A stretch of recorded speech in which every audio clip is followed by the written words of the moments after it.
जो यहाँ मौजूद हैं, आपके हम कुछ सवाल लेने की कोशिश करेंगे। 30 मिनट का वक्त हमने उसके लिए तय कर रखा है। इस तरह से ये 2 घंटे की बहस पूरी होगी। 2-3 बुनियादी बातें हैं जिनका हमें ध्यान रखना है। किसी भी किस्म की नारेबाजी में हमें शरीक नहीं होना है।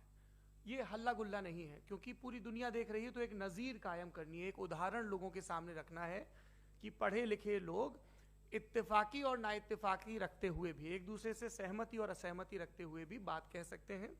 यहाँ पर मेरे JNU के प्रोफेसर बैठे हैं, पुरुषोत्तम अग्रवाल जी, जिन्होंने हमें क्लास में सिखाया है कि सहमति का साहस और असहमति का विवेक, और इसका ठीक उलट भी, ये बड़ा जरूरी है। दूसरी बात, ये किसी एक धर्म के बारे में बहस नहीं है, ये बात सबको स्पष्ट होनी चाहिए। किसी धर्म को महान बताने या किसी धर्म को कमतर बताने की ये बहस नहीं है।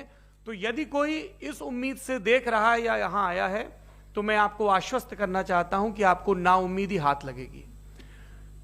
इस बहस में बहुत ज्यादा धार्मिक प्रतीकों के इस्तेमाल को लेकर भी ये दोनों लोग जो अभी आपको गंभीर दिख रहे हैं, भले लोग हैं, कल शाम को चाय पर मिले थे, बहुत हंसी मजाक भी इनके बीच हुआ था, और गलबैयां डालते हुए एक तस्वीर भी हुई थी। ये इस बात का प्रमाण है कि इंटरनेट पर जो हल्ला मचा हुआ है उसके मुकाबले ये दोनों लोग बहुत ही अच्छे शांत ढंग से बहस के लिए राजी हो गए हैं। ट्विटर की बातें ट्विटर तक सीमित, एलन मस्क आजकल उसको एक्स कहते हैं। और अब इस बहस की शुरुआत मैं इन विद्वानों का, हालांकि इनको परिचय की जरूरत नहीं, पर हो सकता है, हमें पत्रकारिता में सिखाया जाता है कि नेवर अज्यूम, विज्ञान भी यही कहता है। मुफ्ती शमाइल नदवी साहब इस्लामिक विद्वान, शिक्षाविद हैं, कोलकाता के वाहियान फाउंडेशन के संस्थापक हैं, लखनऊ की प्रतिष्ठित दारुल उलूम नदवतुल उलमा से ग्रेजुएशन किया है, सोशल मीडिया और सार्वजनिक मंचों पर अध्यापन और बौद्धिक कामों में सक्रिय हैं, और इस समय इंटरनेशनल इस्लामिक यूनिवर्सिटी मलेशिया से PhD कर रहे हैं। अच्छी बात यह है कि पढ़ाई के साथ साथ ट्रैवल ब्लॉग भी बनाते हैं। पेट्रोनस टावर के सामने का ब्लॉग हमने देखा। हमारे साथ जावेद अख्तर साहब हैं। जावेद अख्तर साहब कवि हैं, शायर हैं, गद्य भी लिखते हैं, फिल्मों के लिए संवाद लिखे हैं, गीत लिखे हैं। इससे इतर ये वैज्ञानिक सोच को लेकर या अपने डिक्लेयर्ड एथिज्म को लेकर भी मुखर रहते हैं और अपने तहीं रैशनैलिटी की बात करते हैं। देवियों और सज्जनों, डज गॉड एग्जिस्ट? इस सवाल का जवाब सब अपने अपने तहीं खोजने की कोशिश कर रहे हैं। कोई इसको गॉड डैम पार्टिकल की खोज बताता है, कोई गॉड पार्टिकल की खोज बताता है, कोई हिग्स बोसान की खोज बताता है, कोई ये सवाल जवाब तलाशने की कोशिश करता है कि मास एग्जिस्टेंस में आखिर आया कैसे, हुआ क्या था, सृष्टि के पहले, समय के पहले क्या था, और कोई ये कहता है कि ये सारी खोजें जिस मस्तिष्क में हो रही हैं प्रकृति के क्रम में, वो कैसे विकसित हुआ। मैं उम्मीद करता हूं कि हम आज इन बुनियादी सवालों के कुछ जवाब हासिल करने में कामयाब हों। मैं सबसे पहले मंच पर आमंत्रित कर रहा हूं मुफ्ती शमाइल नदवी साहब को। आइए सर। जी,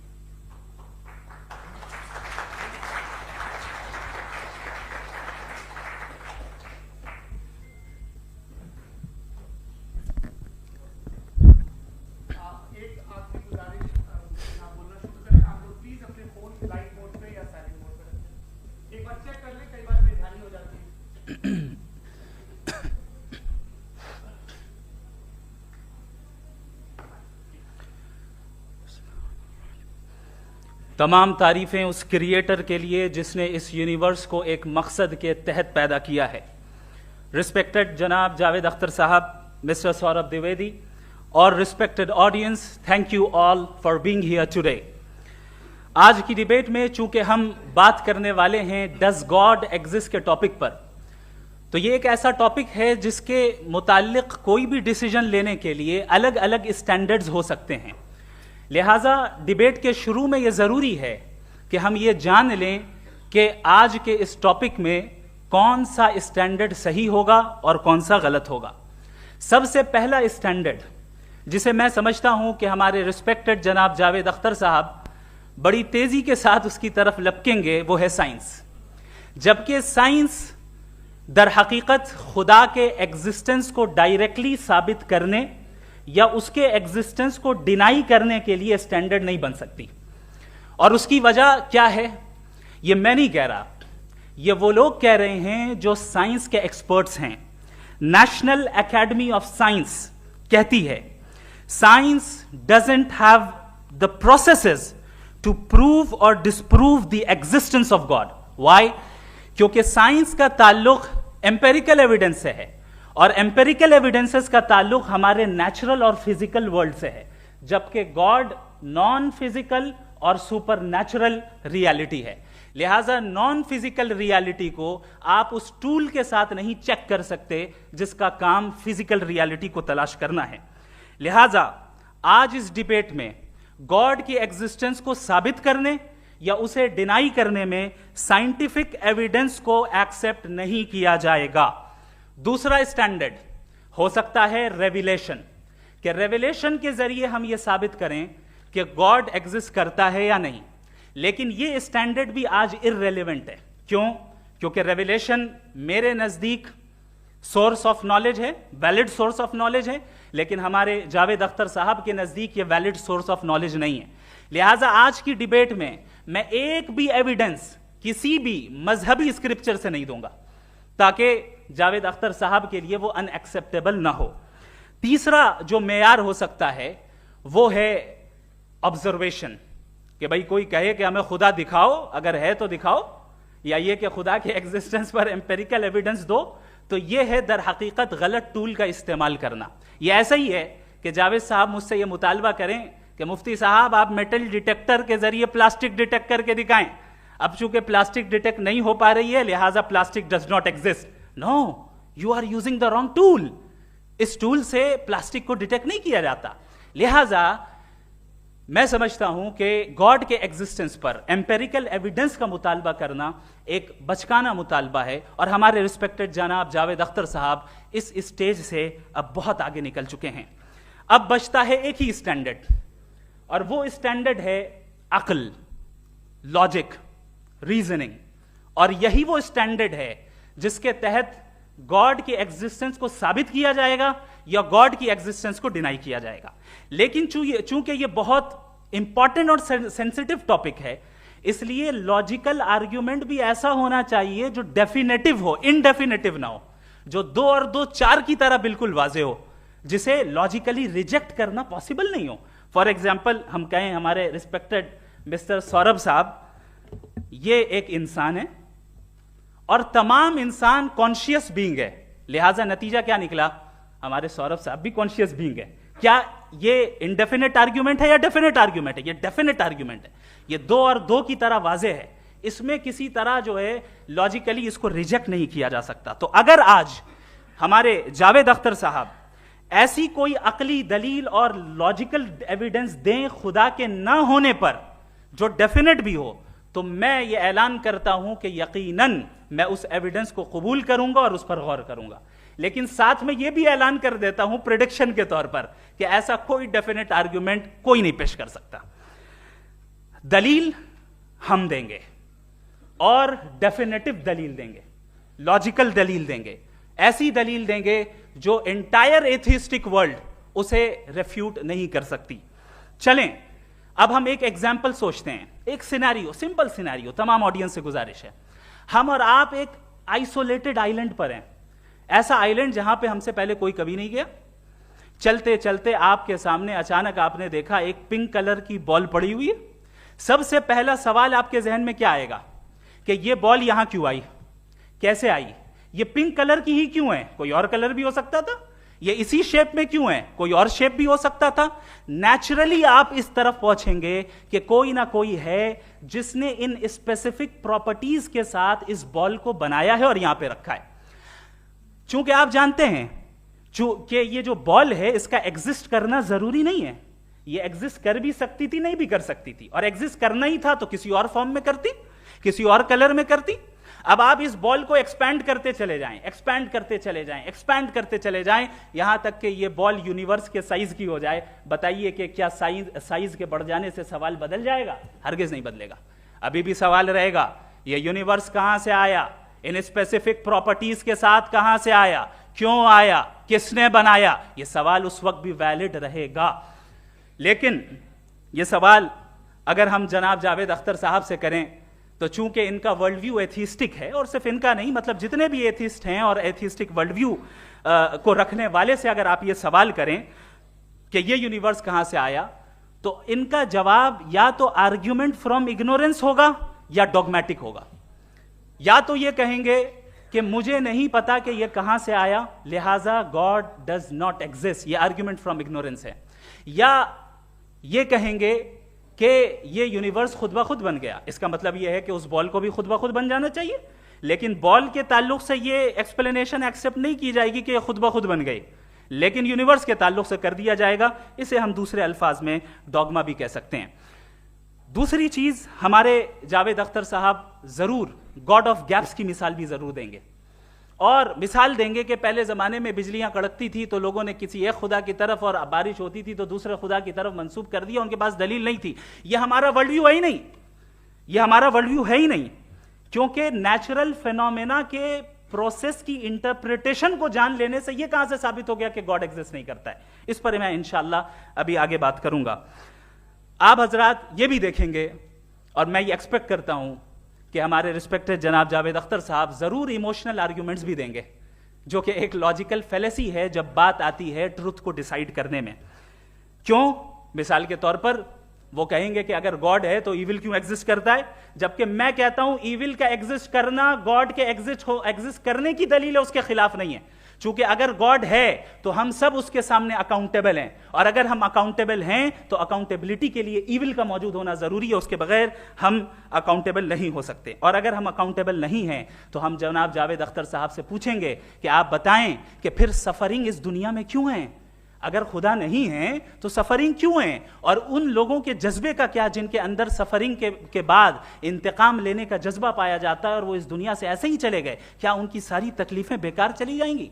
अब आ जाएं उसी एग्जाम्पल की तरफ कि बॉल, मुझसे अगर कोई पूछे इस बॉल को किसने बनाया और या इस एक्सपेंडेड बॉल को किसने बनाया, मैं कहूंगा कि चूंकि ये यूनिवर्स और इस यूनिवर्स की तमाम चीजें कॉन्टिंजेंट हैं। कॉन्टिंजेंट होने का मतलब ये होता है कि जो अपने एग्जिस्टेंस पे किसी के ऊपर डिपेंड करती हो, तो जाहिर है ये यूनिवर्स कॉन्टिंजेंट है। और अगर कोई चीज कॉन्टिंजेंट नहीं है तो मैं रिक्वेस्ट करूंगा कि मुझे दिखा दें कि कौन सी चीज यूनिवर्स में कॉन्टिंजेंट नहीं है, हम भी जरा गौर कर लें और हम भी देख लें।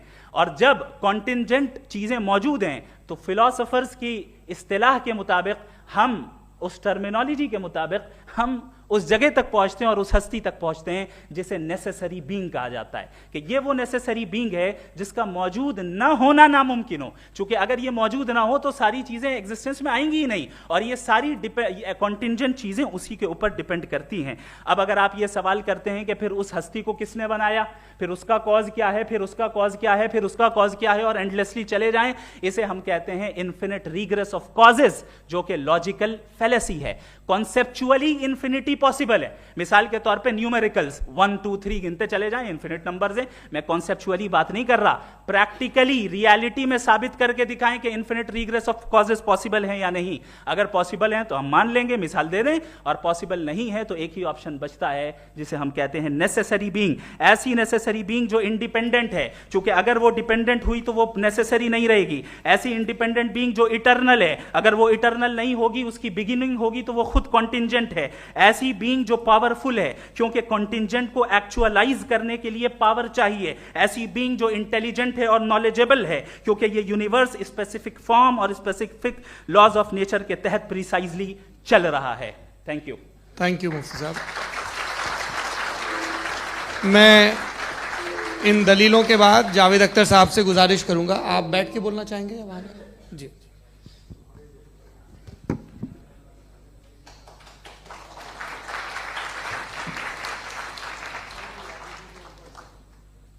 पहले तो मैं मुफ्ती साहब को एक अच्छी खबर देना चाहूँगा कि मेरी नॉलेज साइंस के बारे में बड़ी मामूली है, तो आप फिक्र ना करें उसकी, लेकिन कुछ कॉमन सेंस है मुझ में। देखिए, ये खुदा का तस्वुर कोई नया तस्वुर नहीं है, ये सदियों से रहा है।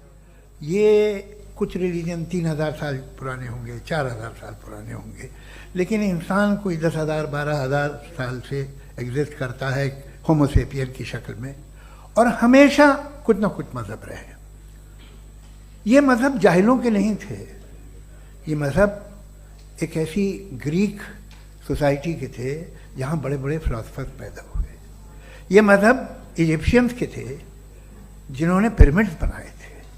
ये रोमन्स के थे कि जिनका आर्किटेक्चर और सेनेट यानी पहली बुनियाद डेमोक्रेसी की, लिमिटेड थी मगर डेमोक्रेसी थी, ये उन लोगों ने किए थे। तो इनका जो जुपिटर था, रा था, ज़्यूस था, उन्हें उस पर इतना ही एतमाद था जितना आज किसी मजहबी आदमी को अपने खुदा पे होगा। क्रिश्चियनिटी आने से पहले यूरोप में एक मजहब था जर्मेनिक रिलीजन। उसका एक खुदा था, उसकी एक बीवी थी, उसके 2 बेटे थे, एक बेटी थी। फिर जर्मनी में जब यूरोप में क्रिश्चियनिटी आई तो वो खुदा, उसकी बीवी और पूरे ख़ानदान चला गया। तो हमने, अगर हम हिस्ट्री देखें तो खुदा जो हैं वो ज़्यादातर फ़नी है, वो हमेशा रहे नहीं। और वो जो लोग इन्हें मानते थे उनको आप कहें वो तो जाहिल थे, उन्हें तो कुछ पता ही नहीं था, ऐसा नहीं है। वो अपने वक्त में बड़े काबिल लोग थे और अपने वक्त में उन्होंने बड़े बड़े काम किए हैं, फिलोसफर्स थे, साइंटिस्ट थे। लेकिन उनका मजहब कहाँ गया, उनके खुदा कहाँ गए? आज जो खुदा हैं दुनिया में लोग उन्हें मानते हैं। आपको क्या मालूम कि कितने बरसों के बाद क्या होने वाला है? हम यूरोप में देखते हैं तो चर्च खाली हैं। तो वक्त के साथ चीज़ें बदलती हैं। जहाँ तक इसका ताल्लुक है मजहबों का, हर मजहब आपसे एक चीज़ मांगता है, फेथ। ये फेथ क्या चीज़ होती है? What is the difference between faith and belief? ये तो बहुत ही अहमखाना बात होगी कि कोई आदमी कहे साहब अगर खुदा है तो मुझे दिखाइए। ये तो जाहिलाना बात हुई। मैंने तो नॉर्थ पोल नहीं देखा है, मगर मैं मानता हूँ कि नॉर्थ पोल है। मैं क्यों मानता हूँ? इसलिए कि अगर ये दुनिया राउंड है तो उसका कोई टॉप होगा। कुछ लोग हैं जो वहाँ गए भी हैं, कॉमन सेंस कहता है कि ऐसा होगा, सबूत है, गवाह है, रीज़न है। तो ये मेरा फेथ नहीं है। तो फेथ में और बिलीफ में डिफरेंस क्या है? जो मजहब मांगता है आपसे, हर मजहब फेथ मांगता है। फेथ का मतलब ये है कि ना कोई गवाह हो, ना कोई सबूत हो, ना कोई रैशनल हो, ना कोई लॉजिक हो, ना कोई प्रूफ हो, मगर तुम एक बात को मानो। ये है फेथ। वरना बिलीफ होता। अगर इसमें कुछ भी सबूत होते, गवाह होते, तो फिर इसे आप बिलीफ कहते। जैसे मेरा बिलीफ है कि नॉर्थ पोल है, मेरा फेथ थोड़ी है। फेथ इन तमाम शर्तों को रद्द करता है। तो फिर स्टुपिडिटी क्या है? अगर मैं एक बात ऐसी मानूं जिसकी ना कोई लॉजिक है, ना कोई रैशनल है, ना कोई प्रूफ है, ना कोई गवाह है, ना कोई सबूत है, और मैं उसे मानूं, तो ये स्टुपिडिटी हुई। इसे ही भाई कल को मैं यकीन कर लूं कि एलॉन मस्क जो है मेरा भाई है, तो मुझे इंतहाई खुशी होगी, सुकून भी बहुत मिलेगा मुझे। लेकिन और कहे भाई क्यों मानते हो, क्या सबूत है भाई, वो तो अमेरिकन है और तुम तो इंडियन हो, वो तो नस्ल अलग है, तुम्हें कभी मिले भी नहीं। साहब देखिए मेरा फेथ है, इस पर बात न किया। फेथ का मतलब ही यह है कि आप प्रूव नहीं कर सकते। अगर आप प्रूव कर सकते हो तो फेथ की जरूरत ही नहीं, फिर तो आप बात करेंगे, आप कितनी बहस कर लीजिए।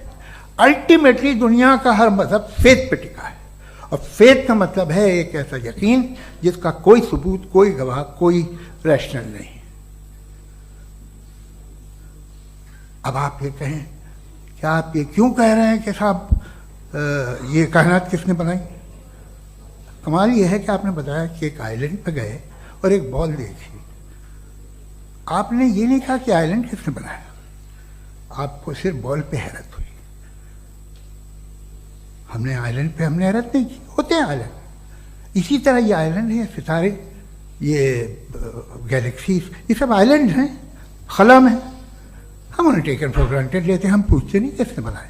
आपने जजीरे के बारे में भी नहीं पूछा है। मेरी पैदाइश कैसे हुई? क्या मैं प्लान पैदा हुआ था? I was plan to be born. या एक लकी स्पर्म था जो किसी एग से चिपक गया। मेरी पैदाइश random.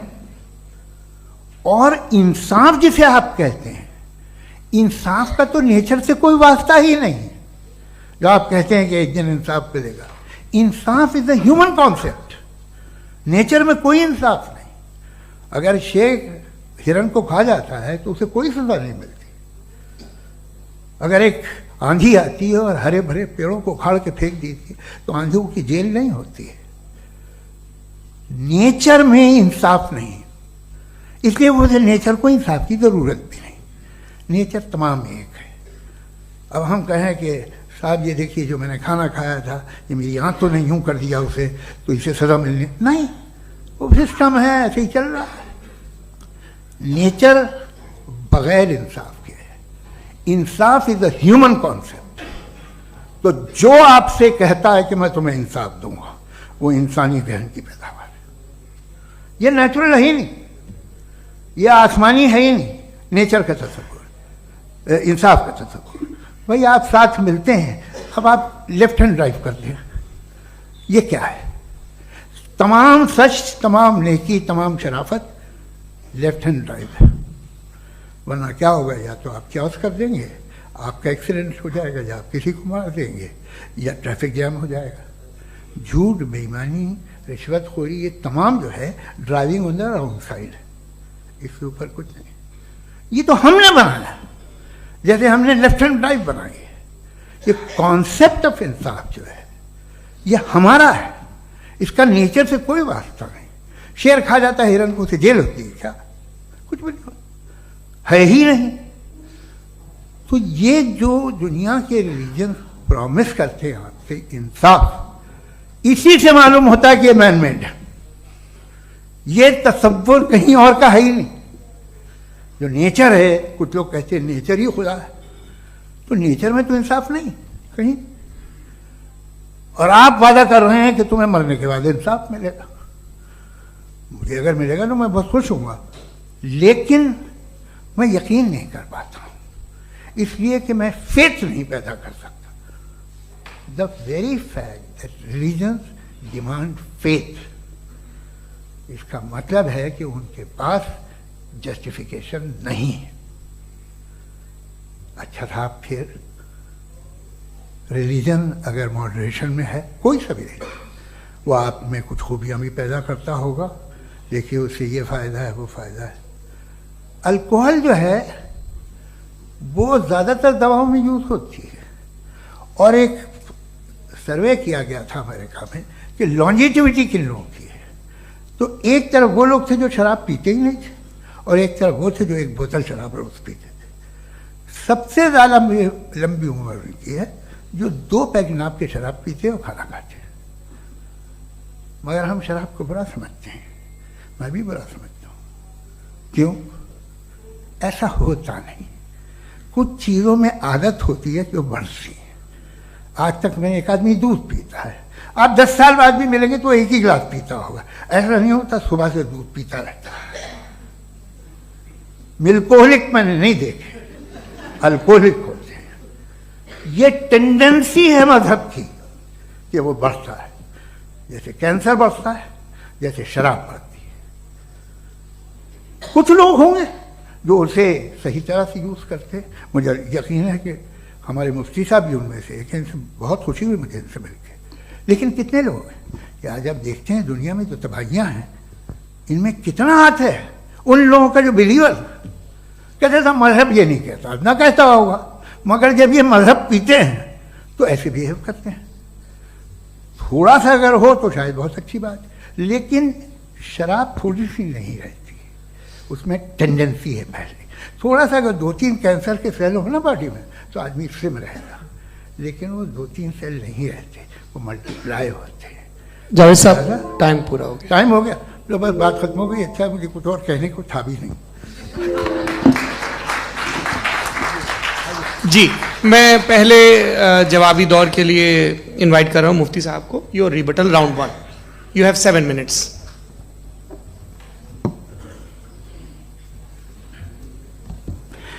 Thank you very much Javed साहब। आपकी बात को सुनकर बड़े महजूज हुए हम लोग। महजूज, do you understand? We enjoyed. Okay, अब थोड़ा सा लॉजिकली उसको हम लोग देखते हैं। दरअसल हम लोगों ने कल गुजारिश की थी मुफ्ती साहब से भी, जावेद साहब से भी, कि हिंदुस्तानी जबान आम फहम सबको समझ में आ जाए और जहां कहीं आप मुश्किल शब्द इस्तेमाल करें वहां बताते भी चलें। Thank you. तो सबसे पहले हमारे रिस्पेक्टेड जावेद साहब ने हवाला दिया कि खुदा फानी है। कितने मजहब आगे चले गए, किसी ने जुपिटर को खुदा माना, किसी ने किसी को माना। मैं कहता हूं जिसने कॉन्टिंजेंट चीज को खुदा माना, गलत माना, वो खुदा ही नहीं, वो खुदा ही नहीं है। हम तो नेसेसरी बीइंग को साबित करने बैठे हैं, वो नेसेसरी कॉज जो इटरनल है, जो अबदी भी है और अजली भी है। हम किसी और को साबित करने नहीं बैठे। दूसरी चीज उन्होंने कहा कि फेथ एंड बिलीफ, ये एक ऐसी डेफिनेशन है फेथ की जो इन्होंने पहली मर्तबा पेश की है, या माफ कीजिएगा इन्होंने पहली मर्तबा पेश नहीं की है, रिचर्ड डॉकिंस ने पहली मर्तबा पेश की है। मुझे मालूम है ये सोर्स कहां से है। एपिस्टेमोलॉजिकली फेथ और बिलीफ का फर्क आप इस तरह नहीं कर सकते सर। फेथ सही भी होता है, गलत भी होता है, बिलीफ सही भी होता है, गलत भी होता है। जो लॉजिक, रीजन और एविडेंस से बैक्ड होगा वो फेथ सही होगा। और आप जिस फेथ की बात कर रहे हैं कि इलॉजिकल है और उसके पीछे नहीं है, तो we are on the same page. हम नहीं मानते उस फेथ को, जो फेथ ऐसा हो जिसके पीछे कोई लॉजिक ना हो, एविडेंस ना हो, हम नहीं मानते। हम तो उस फेथ के कायल हैं जिसके पीछे लॉजिक हो और एविडेंस हो। तो बिलीफ सही भी होता है, गलत भी होता है, फेथ भी सही होता है और गलत भी होता है। तो आज फेथ और बिलीफ के डिफरेंस पे बात नहीं हो रही है। आज आप चाहे फेथ एक्सेप्ट कर लें या बिलीफ एक्सेप्ट कर लें, आज ये बात होगी कि ट्रूथ क्या है, चाहे ट्रू बिलीफ सही है या ट्रू फेथ सही है, और फॉल्स फेथ क्या है और फॉल्स बिलीफ क्या है, बात इस पे हो रही। दूसरी चीज इन्होंने पूछा स्टुपिडिटी फिर क्या है। अगर फेथ रिलीजन स्टुपिडिटी नहीं है तो और क्या है? चूंकि फेथ का मुतालबा करते हैं तो स्टुपिडिटी क्या है? मैं कहता हूं स्टुपिडिटी एथिज्म है। उसकी वजह यह है कि आप एक सड़क पे जा रहे हो और आप किसी गार्डन में जाएं और देखें वहां लिखा है फूलों के साथ I love Javed Akhtar, and I really do, I love you sir. So जब आप वहां पर पहुंचे तो वहां पहुंचकर अब ये बताएं, क्या आप ये कहेंगे वाह व्हाट अ नेचुरल सिलेक्शन? ये क्या नेचुरल सिलेक्शन है? नहीं, ये प्रिसाइजली डिजाइंड है, इसके पीछे डिजाइनर है। लिहाजा अगर कोई एक ऐसी कॉमन सेंस की बात को कबूल नहीं कर रहा है कि यूनिवर्स जो इतने प्रिसाइजली काम कर रहा है, हम कहते हैं कि खुद ब खुद बन गई, मैं समझता हूं इससे बड़ी स्टुपिडिटी और कुछ नहीं है। ये रैशनल चीज है। फिर हमारे सर ने कहा कि आपने बॉल पे फोकस किया, आइलैंड पे फोकस नहीं किया। अरे आइलैंड को किसने बनाया यही समझाने के लिए तो बॉल की मिसाल दे रहा हूं। और बॉल भी कॉन्टिंजेंट है, आइलैंड भी कॉन्टिंजेंट है, दोनों नेसेसरी बीइंग का मुतालबा करते हैं। आगे इन्होंने कहा कि नेचर में कोई इंसाफ नहीं है। हम डिसाइड करते हैं कि मोरालिटी क्या होती है, इंसाफ क्या होता है। हम डिसाइड करते हैं, जैसे ड्राइविंग सीट में ट्रैफिक वाला, ये तो किसी खुदा ने नहीं कहा, ये है, इसे कहते हैं फॉल्स इक्विवेलेंस। ये एक लॉजिकल फेलेसी है। आपने जो है मिसाल दी ड्राइविंग की और ट्रैफिक की, ये सब्जेक्टिव मोरालिटी है। आप सब्जेक्टिव मोरालिटी को मिसाल बनाकर ऑब्जेक्टिव मोरालिटी के ऊपर नहीं थोप सकते। इंसाफ की ऑब्जेक्टिव मोरालिटी। अगर आप ये कहते हैं कि नेचर में इंसाफ नहीं है, तो इंसाफ का न होना ये नेचुरल हुआ, तो फिर नेचर को नेचर रहने दे। क्यों हम इतना स्ट्राइव कर रहे हैं दुनिया में इंसाफ लाने के लिए? ये तो इलॉजिकल बात है, इरैशनल बात है। इसलिए बहुत सी चीजें ऐसी हैं जो ऑब्जेक्टिवली जो है इविल या गुड हैं, और बहुत सी चीजें ऐसी हैं जो सब्जेक्टिवली हैं। सब्जेक्टिवली जो मोरल होता है या इमोरल होता है, उसको हम सोशल कंसेंसस से या पर्सनल प्रेफरेंस से डिसाइड करते हैं। लेकिन जो ऑब्जेक्टिव मोरालिटी है, जिसमें इंसाफ आया, जो इन्होंने बार बार रिपीट किया, ये ऑब्जेक्टिव है, सब्जेक्टिव नहीं है। अगर आप कहते हैं ये सब्जेक्टिव है, तो मेरा सवाल आपसे यह है, क्या सोशल कंसेंसस के जरिए अगर जुल्म को सही करार दे दिया जाएगा तो आप जुल्म को जस्टिफाई करेंगे? दूसरी चीज इन्होंने यह कहा कि 2 पैक शराब पी लें तो वो उतने पे नहीं रहता, बढ़ जाता है। यही मामला मजहब के साथ है। 2 पैक आप पी लें, बढ़ेगा। तो ये एक ऐसी मिसाल है, इसको कहीं भी फिट कर लें कि आप एथिज्म पे जब फिट करें, जब आप 2 पैक एथिज्म का लेंगे ना, तो वो बढ़ बढ़ के नॉर्थ कोरिया बनेगा। Thank you.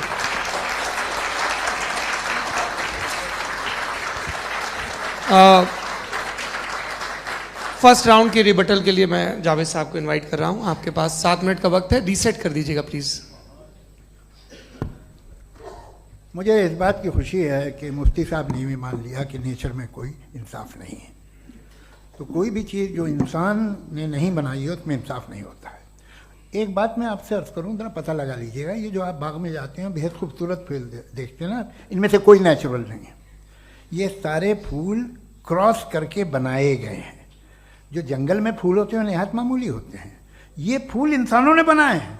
जो आप बाग में देख के वाह वाह कहते हैं, ये इंसानों के बनाए हुए हैं। डिफरेंट फूलों को क्रॉस करके, डेवलप करके, फिर क्रॉस करके इस तरह से बनाए गए। नेचुरल फ्लावर नहीं। किसी जंगल वीरान में जाके आप गुलाब के फूल नहीं देखेंगे। ये सब बनाए हुए इंसान ने, बहुत से काम इंसान ने किए हैं। बाकी है कि आपने मेरी एक बात का जवाब नहीं दिया, जिससे मुझे शिकायत है कि फेथ क्या है और आप फेथ मांगते क्यों हैं मुझसे। आप तो लॉजिकल हैं, आपके पास तो सारे रैशनल हैं, आपके पास सारे सबूत हैं, तो आपको फेथ की डिमांड क्यों करते हैं कि भाई तुम सरेंडर कर दो और सवाल मत करो। कोई मजहब सारे सवाल करने की इजाजत नहीं देता है और मना करता है कि ज़्यादा सवाल ना करो, बह जाओगे तुम। आप क्यों रोकते हैं? हकीकत यह है कि इंसानी तारीख क्या है। इंसानी तारीख ये है कि दुनिया में दो तरह के लोग हुए हैं। एक वो जिन्होंने अपनी लाइल्मी की परस्तिश की है, दूसरे वो जिन्होंने अपनी इग्नोरेंस या लाइल्मी से झगड़ा किया है और मालूम किया है कि क्या है। ये जो आप कह रहे हैं, आज आप हैरान हैं कि भाई ये यूनिवर्स कैसे बनी। लोग हैरान थे कि सूरज डूबता है तो इधर से कैसे निकलता। और आप एक कदम जाके हमेशा का मानने को तैयार है, एक कदम पीछे ही मान जाइए। भाई आप इसके बाद जाते हो, कहते सवाल ना करना कि ये कहाँ से आया, ये पावर तो हमेशा से हमेशा रहेगी। तो आप यूनिवर्स के बारे में मानने में क्या तकलीफ है? एक कदम पहले रुक जाइए। ये हमेशा से थी या नहीं थी, हमें मालूम नहीं है। और ये कहना कि हमें मालूम नहीं है, कमाल ये है कि दुनिया के सारे मजहब सब जानते हैं ये दुनिया कैसे बनी थी, कैसे मिटेगी, मरने के बाद क्या होगा, इनको सब इल्म है।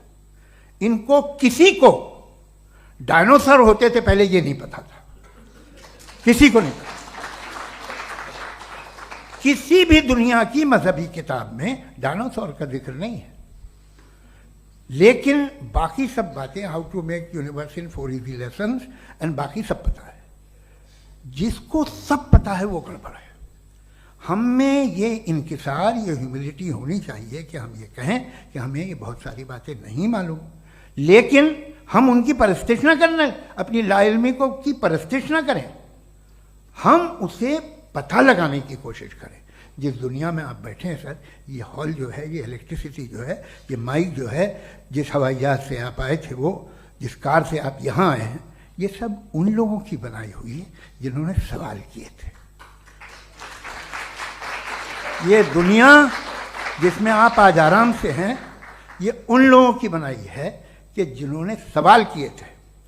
और हर स्टेज पे इन सवालों को मकरूह कहा गया था, गलत कहा गया था। आप जरा तारीख पढ़िए, एक बड़ी दिलचस्प किताब है बर्ट्रैंड रसेल की, जिसमें उसने रिलीजन एंड साइंस कि कब से रिलीजन जो है साइंस के अगेंस्ट है। और हद तो यह है कि भाप के इंजन के खिलाफ थे, स्टीम इंजन के भी खिलाफ थे, और फतवे हुए उन पर, वेटिकन ने दिए। तो ये हमेशा, अभी जैसे ही ये राइट विंगर आते हैं अमेरिका में पावर में, तो वो जो अपना ये क्या बोलते हैं उसे, सीड क्या बोलते हैं, सीड क्या जो, हाँ नहीं सीड जो होते हैं जिस पे जी नहीं भाई, वो जो ह्यूमन बॉडी के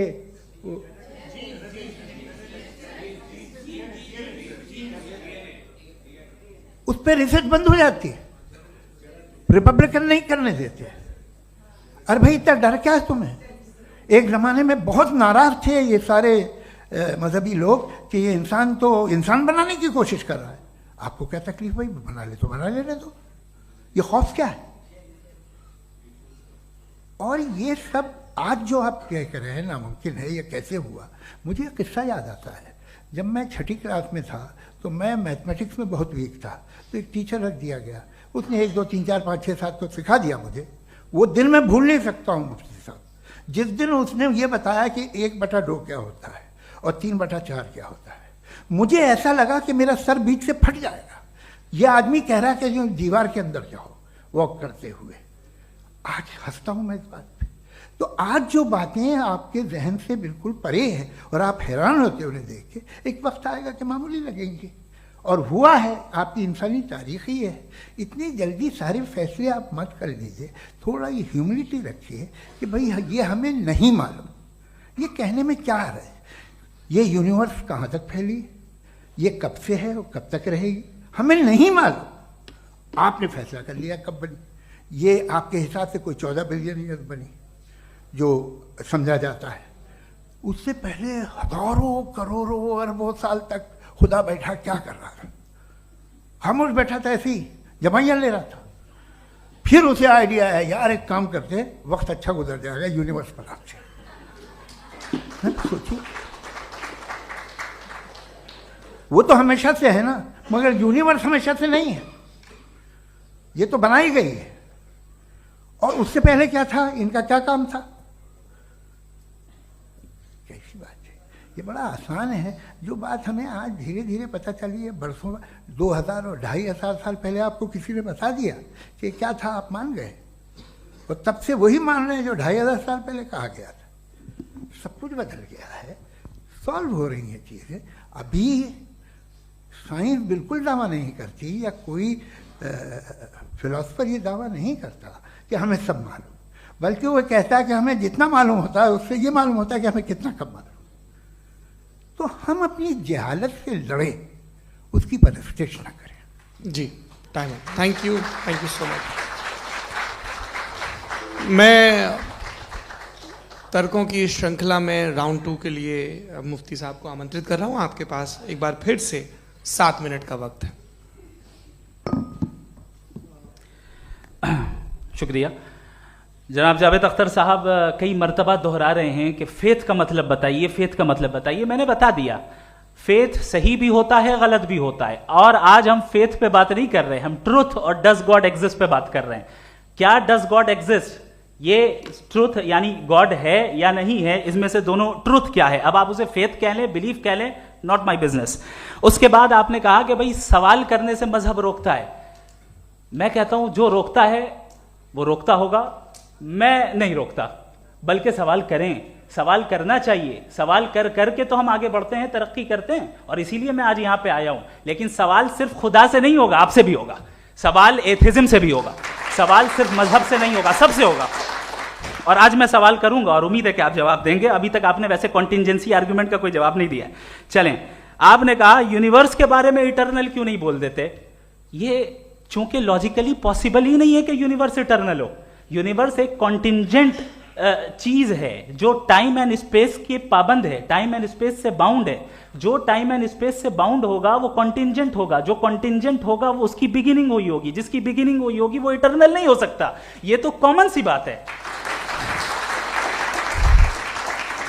आपने कहा कि किसी मजहबी किताब में डायनासोर का जिक्र नहीं है। अफसोस कि आज तक किसी मैथमेटिक्स के किताब में मुझे डायनासोर का जिक्र नहीं मिला। तो इसका मतलब मैथमेटिक्स की किताब बेकार है? नहीं, उसका वो टॉपिक नहीं है। रेवलेशन का और मजहबी किताबों का टॉपिक ये नहीं है कि आपको आके बताए साइकिल कैसे बनाते हैं, या आकर ये बताएं कि जो है डायनासोर कब था। वो तो मोरालिटी सिखाने आया है, गॉड के बारे में बताने आया, नॉन फिजिकल रियलिटी की हकीकत को सिखाने के लिए आया। रिलीजियन साइंस को रोकता है? नहीं रोकता। अगर रोकता है तो गलत करता है। रिलीजियन साइंटिज्म को रोकता है, जिसमें हमारे जावेद साहब मुब्तला है। साइंस और साइंटिज्म में फर्क है। साइंटिज्म यह है कि आप समझें कि साइंस और साइंटिफिक मेथोडोलॉजी ये नॉलेज को हासिल करने का वाहिद सोर्स ऑफ नॉलेज है। यह है साइंटिज्म। हम इसे रिजेक्ट करते हैं। हम साइंस को तो तरक्की करते हैं, भाई आप हमारी पूरी तारीख कर लें, पढ़ लें तो आपको पता चल जाएगा। बहरहाल ये अलग टॉपिक है। उसके बाद इन्होंने एक लफ्ज कहा, वेटिकन ने फतवा दिया। वेटिकन का फतवे से कोई ताल्लुक नहीं है, दोनों कॉन्ट्राडिक्टरी अल्फाज हैं। उसके बाद उन्होंने कहा कि भाई हमें नहीं मालूम। अगर नहीं मालूम तो क्लियरली कह देना कि नहीं मालूम है, इसमें क्या हर्ज है। तो वही तो मैं कह रहा हूं ना कि आप कह दें कि नहीं मालूम, लेकिन क्लेम क्यों कर रहे हैं कि गॉड एग्जिस्ट नहीं कर रहा है। आप कह दें नहीं मालूम है, हो सकता है हो सकता ना हो, लेकिन आप क्लेम कर रहे हैं। द मोमेंट यू से God does not exist. This is a claim. And now the burden of proof is upon you too. जैसे हमारे ऊपर है. और क्यों है मैं बताता हूं. क्यों है ये भी मैं बताता हूं. Philosophically जो क्लेम होता है ना, सिर्फ ये नहीं होता कि इंसान कहे पॉजिटिव क्लेम करे और नेगेटिव क्लेम करे तो बर्डन ऑफ प्रूफ नहीं है. आप मिसाल के तौर पे मैं कहूं कि फुला उस कमरे में कोई नहीं है, मैंने एक नॉलेज का क्लेम किया है. उस कमरे में कोई नहीं है, मैंने एक नॉलेज का क्लेम किया. या तो मैं कहूं मुझे नहीं पता, हो भी सकता है नहीं भी हो सकता है, this is not a claim. लेकिन जब मैं कह रहा हूं कि वहां कोई नहीं है या मैं कह रहा हूं वहां कोई है, दोनों क्लेम है और दोनों के ऊपर बर्डन ऑफ प्रूफ है. हमारे ऊपर भी बर्डन ऑफ प्रूफ है. मैंने कंटिजेंसी आर्ग्यूमेंट दिया, इसे तोड़कर दिखाइए. आखिरी चीज, इन्होंने कहा कि खुदा दुनिया बनाने से पहले 150 साल पहले या करोड़ों साल पहले क्या कर रहा था. अरे हजरत, चलें बहरहाल मैं जवाब दे देता हूं. आप हमारे रिस्पेक्टेड पर्सनालिटी हैं, अगर आप नहीं होते तो मैं ऐसे एंटरटेन ही नहीं करता. टाइम, ये 100 साल पहले या 100 साल बाद, पहले बाद में अभी, ये वो अल्फाज हैं जिनका ताल्लुक टाइम से है. टाइम शुरू ही हुआ है यूनिवर्स की बिगिनिंग के बाद, तो उसके पहले खुदा क्या कर रहा था. सवाल इलॉजिकल है, ये फेलेसी है. यानी आप ये कह रहे हैं कि यूनिवर्स के बनने से पहले खुदा क्या कर रहा था. टाइम के बनने से पहले, पहले का ताल्लुक टाइम से, टाइम उस वक्त था ही नहीं, तो ये सवाल ही इनवैलिड है खुदा के ताल्लुक से. दूसरी चीज, आर्ग्यूमेंट ऑफ कंटिजेंसी जो मैंने आपके सामने पेश की है, आपने बार बार ये प्रूफ किया और ये कह रहे हैं कि गॉड ऑफ गैप्स. देखिए पहले नहीं मालूम था, साइंस ने कर दिया. सिंपल्स की मिसाल से मैं समझा देता हूं. जिस गैप्स की आप बात कर रहे हैं ना, साइंस उन गैप्स को जिन चीज के जरिए भी प्रूव करेगा वो कॉन्टिंजेंट ही होगा. अब चाहे वो फोर्स हो, मैटर हो या एनर्जी हो. लिहाजा सवाल हमारा उस वक्त भी वैलिड होगा जब तक कि आप नेसेसरी बीइंग पे ना आ जाएं. और इन्फिनिट रिगरेस पॉसिबल नहीं है of causes in practical world, तो जाहिर है कहीं रुकना पड़ेगा. जहां रुकेंगे वही खुदा है. दूसरी चीज, आपने ये क्या कह रहा था मैं, किस पॉइंट को? What? Oh no, after that. Just now. हाँ, जहां रुकेंगे वही खुदा है. बहरहाल, तो टाइम का जिक्र हो गया. गॉड ऑफ गैप, सॉरी, या इसकी एक मिसाल आप ले लें. एक कार है, एक साहब ने देखा कि भाई कार जो है उसके व्हील्स कितने अच्छे लगे हुए हैं सही जगह पे, स्टीयरिंग जो है कितने अच्छे जगह पे लगी हुई, और सीट्स कितने वेल डिजाइंड है, कितनी प्रिसाइजली ये कार काम कर रही है. तो जरूर कोई ना कोई इसे क्रिएट किया है, किसी ने क्रिएट किया है. अब जावेद साहब आए और कहे अरे जनाब बोनेट खोलिए, इसमें इंजन है, इंजन इस कार को चला रहा है, hence prove no one has created the car. This is illogical, this is irrational. आपने इंजन के जरिए उस गैप को तो साबित किया, लेकिन क्या उससे कार की जो क्रिएशन है और उसका जो क्रिएटर है ये इम्पॉसिबल हो जाए? ऐसा पॉसिबल है? उसका सवाल खत्म हो जाए, ऐसा पॉसिबल है? नहीं. आपने गैप्स को फिल करके, कॉन्टिंजेंट चीजों से गैप्स को फिल करके हमारे ऑब्जर्वेशन को और ब्रॉड कर दिया. अब हमें और पता चल गया कि ये जो कार है इसका सिस्टम कितना ज्यादा कॉम्प्लेक्स है. पहले कम समझते थे, अब कॉम्प्लेक्सिटी और ज्यादा वाजे हो गई. अब हमें समझ में आ रहा है कि हमारी सर्टेनिटी और बढ़ गई कि जरूर इस कार को किसी ना किसी ने बनाया. यही मामला यूनिवर्स का है. साइंस हमेशा फिजिकल वर्ल्ड की चीजों को ही फिल करती जाएगी और फिजिकल चीजों से ही करती जाएगी, चूंकि एम्पेरिकल एविडेंस का ताल्लुक फिजिकल वर्ल्ड से है. आप साइंस के जरिए मेटाफिजिकल रियलिटी को कभी साबित नहीं कर सकते. ये रॉन्ग टूल का इस्तेमाल करना है. ये वही काम है कि आप मेटल डिटेक्टर से प्लास्टिक डिटेक्टर करने चलें, जो कि जाहिर है सही नहीं है. Thank you.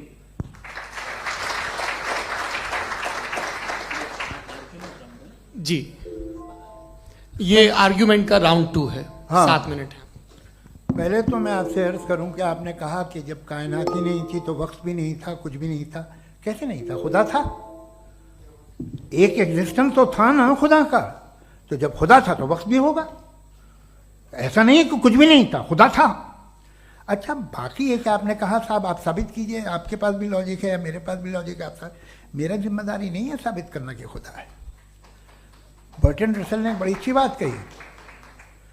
बर्टन रसल ने बड़ी अच्छी बात कही. मैं आपसे अगर ये दावा करूं कि एक चाय की केतली मरीख के चारों तरफ घूम रही है, मार्स के चारों तरफ, तो यह आपका काम नहीं है कि आप साबित करें कि कोई चाय की केतली नहीं है.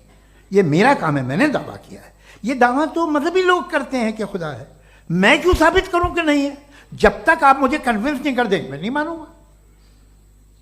आपकी जिम्मेदारी है, मेरी जिम्मेदारी नहीं है।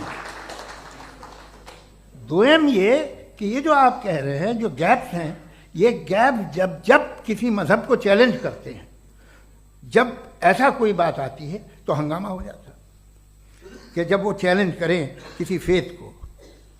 ये तमाम साइंस जो है इसे मुख्तलिफ जगहों पे मुख्तलिफ वक्तों में मजहब ने रोकने की कोशिश की है। ये किताब है religion and science Bertrand Russell की, पढ़िएगा, अच्छी लगेगी आपको। तारीख ही है साइंस, मजहब की साइंस से उसका यही रिश्ता है। अच्छा, अब ये हम सोचें कि बहरहाल ये वजूद जो है मजहब और ये बिलीव इन गॉड इंसान को बेहतर बना देता है, तो एक काम कीजिए, हिंदुस्तान वर्ल्ड का नक्शा लीजिए और मार्क कीजिए कि रिलीजन कहाँ कहाँ ज़्यादा है, कहाँ कहाँ, चाहे वो लैटिन अमेरिका हो या मिडल ईस्ट हो या फार ईस्ट हो या हिंदुस्तान के वो इलाके जहाँ मजहबियत ज़्यादा है। रख दीजिए नक्शा अलग। अब दूसरा नक्शा कि कहाँ कहाँ नाइंसाफ़ी, रिप्रेशन, औरतों के हुकूक की पामाली, जुल्म, डिक्टेटरशिप कहाँ है, नक्शा एक ही होगा। तो आप मुझे बताएं कि जो इसका तरकीब इस्तेमाल क्या है, खुदा का तरकीब इस्तेमाल तो बताइए। आप छोटी सी दवा सड़क पे बेचते हैं, उसकी भी तरकीब इस्तेमाल बताते हैं। इसके इस्तेमाल से तो फायदे नहीं हुआ किसी को। जो सारे के सारे खराब मुल्क हैं, खराब समाज है, वो सारे जुल्म खुदा के नाम पे करते हैं। वो गलत करते हैं, सही करते हैं, मुझे क्या लेना देना उससे। इस्तेमाल से मालूम होता ना। एक विस्की की बोतल कभी शायद देखी हो आपने, लाल रंग की होती है, उस पर रोशनी और छपड़ा इंतहाई खूबसूरत लगती है, क्या बिगाड़ रही है किसी का? उसका इस्तेमाल गलत है, इसलिए आप उसे नापसंद करते हैं। इसका इस्तेमाल गलत है, इस तसव्वुर का इस्तेमाल ही गलत है और हमेशा से गलत हुआ है। आप देख लीजिए, इंसानी तारीख देख लीजिए, आज देख लीजिए, हिंदुस्तान देखिए, दुनिया देख लीजिए, क्या हो रहा है। इसे कैसे इस्तेमाल कर रहे हैं फेथ वाले लोग? क्या फेयर हैं, जस्ट हैं, जो अपने खुदाओं पे यकीन रखते हैं? वो किस तरह के लोग हैं? वो लोगों को इंसाफ देते हैं, वो बेहतर इंसान बने। तो इस दवा का फ़ायदा क्या है? चलो बहुत फ़ायदा हो रहा तो मैं इस्तेमाल कर लूँगा, मैं मुझे तो इस दवा का कोई फ़ायदा दिखता ही नहीं।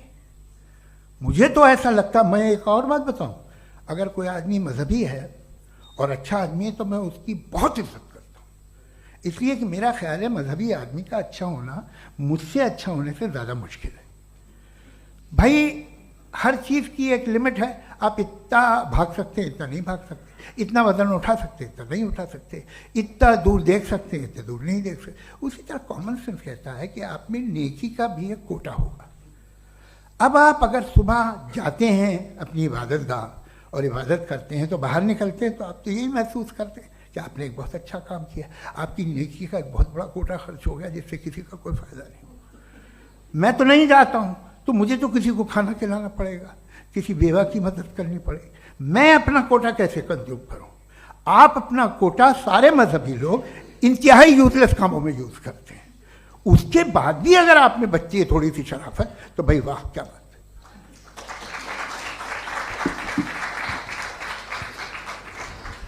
एक तो मुझे ये बात बहुत अच्छी लग रही है कि दोनों ही विद्वान समय को मानते हैं और बहुत समय से अपनी दलीलें और बाज़ दफ़ा समय से पहले अपनी तकरीरें पूरी करके अपनी अपनी कुर्सी पर बैठ रहे हैं।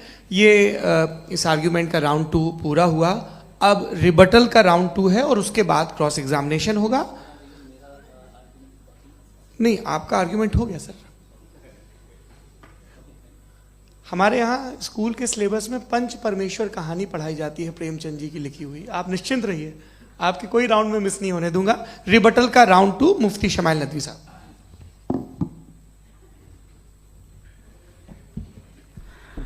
असल में जो हकीकी प्रॉब्लम है, असल प्रॉब्लम है वो ये है कि जावेद साहब के पास कॉन्सेप्ट ऑफ गॉड क्लियर नहीं है। इन्होंने कहा कि कायनात से पहले खुदा तो था, तब भी तो टाइम होगा। ये टाइम कायनात का हिस्सा है। हम खुदा, उस खुदा को मानते हैं नेसेसरी बीइंग का टाइमलेस होना जरूरी है, चूंकि वो टाइम का क्रिएटर है। जब उसने टाइम को क्रिएट किया तो वो खुद टाइम पे कैसे होगा? उसने जब स्पेस को क्रिएट किया तो खुद स्पेस में कैसे होगा? अगर वो टाइम एंड स्पेस को पहले से ही उसका पाबंद है तो फिर किस चीज को उसने क्रिएट किया? लिहाजा ये सवाल गलत है कि खुदा था तो टाइम होगा। बिल्कुल नहीं, टाइम के पाबंद हम है, खुदा नहीं है। हम फिजिकल वर्ल्ड से ताल्लुक रखते हैं, वो मेटाफिजिकल रियलिटी है। दूसरी चीज इन्होंने मिसाल दी कि चाय की केतली हवा में घूम रही होगी, और पता नहीं शायद वो बर्टन रसल का उन्होंने हवाला दिया। बहरहाल यही प्रॉब्लम है। प्रॉब्लम यही है कि हम चीजों के दरमियान डिफरेंशिएट नहीं कर पाते।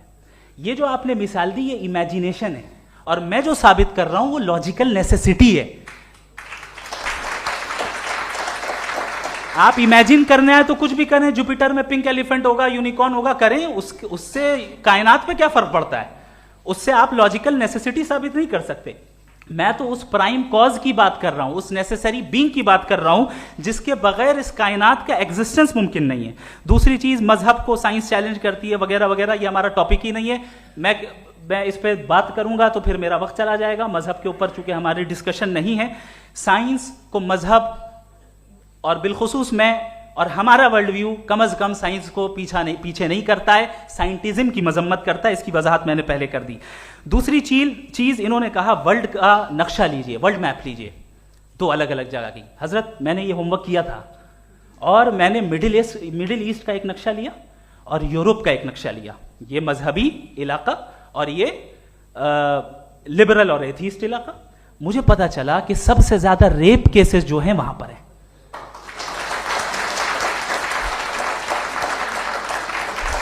मुझे ये पता चला यूएन की रिपोर्ट के मुताबिक, मैं ये अपने घर से नहीं लेके आ रहा, कि जो वर्किंग वुमेन है यूरोपियन कंट्रीज में, उसमें 81% वुमेन सेक्सुअल हैरेसमेंट का वर्क में शुमार हो रही है। ये मिडिल ईस्ट में नहीं हो रहा है, वो मजहबी लोग हैं इसलिए नहीं हो रहा है। दूसरी चीज, आपने ये कहा कि मजहबी आदमी का अच्छा होना हमारे अच्छे होने से बहुत मुश्किल है, बहुत मुश्किल है। तो इसका मतलब यह है कि गॉड के अलावा आपके पास अच्छे और बुरे का कोई स्टैंडर्ड है। मैं चाहूंगा कि कन्वर्सेशनल स्टाइल वाली डिस्कशन और सेगमेंट पे इसी पे बात कर लेते हैं। Thank you very much.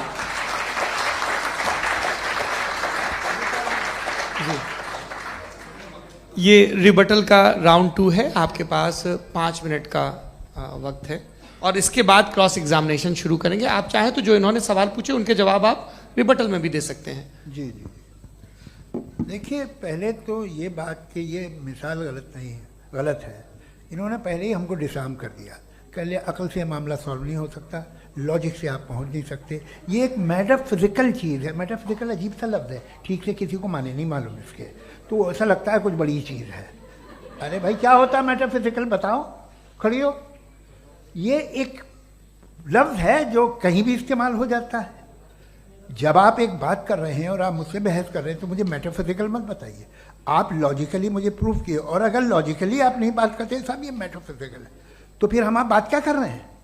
मेरा आपका किस ज़बान में कॉन्वर्सेशन होगा? और ये कहना कि वक्त पहले नहीं था, तो फिर क्यों कहते हैं ये हमेशा से और हमेशा रहेगा? हमेशा वक्त है, तो आप कैसे कहते हैं वो हमेशा से है और हमेशा रहेगा? हमेशा का मतलब है कोई वक्त, अगर वक्त ही नहीं है तो हमेशा कैसे? बाहर वो रहेगा। अब मैं ये देखता हूँ, आपने कहा ना कि वहाँ रेप ज़्यादा होते हैं, तो हम एक बात देखते हैं कि ये दुनिया जिस पे वो कादर मुतलक है, जिसकी मर्ज़ी के बगैर पत्ता भी नहीं हिलता, ओमनीपोटेंट है, ये दुनिया चल कैसे रही है? और इस दुनिया का हाल क्या है?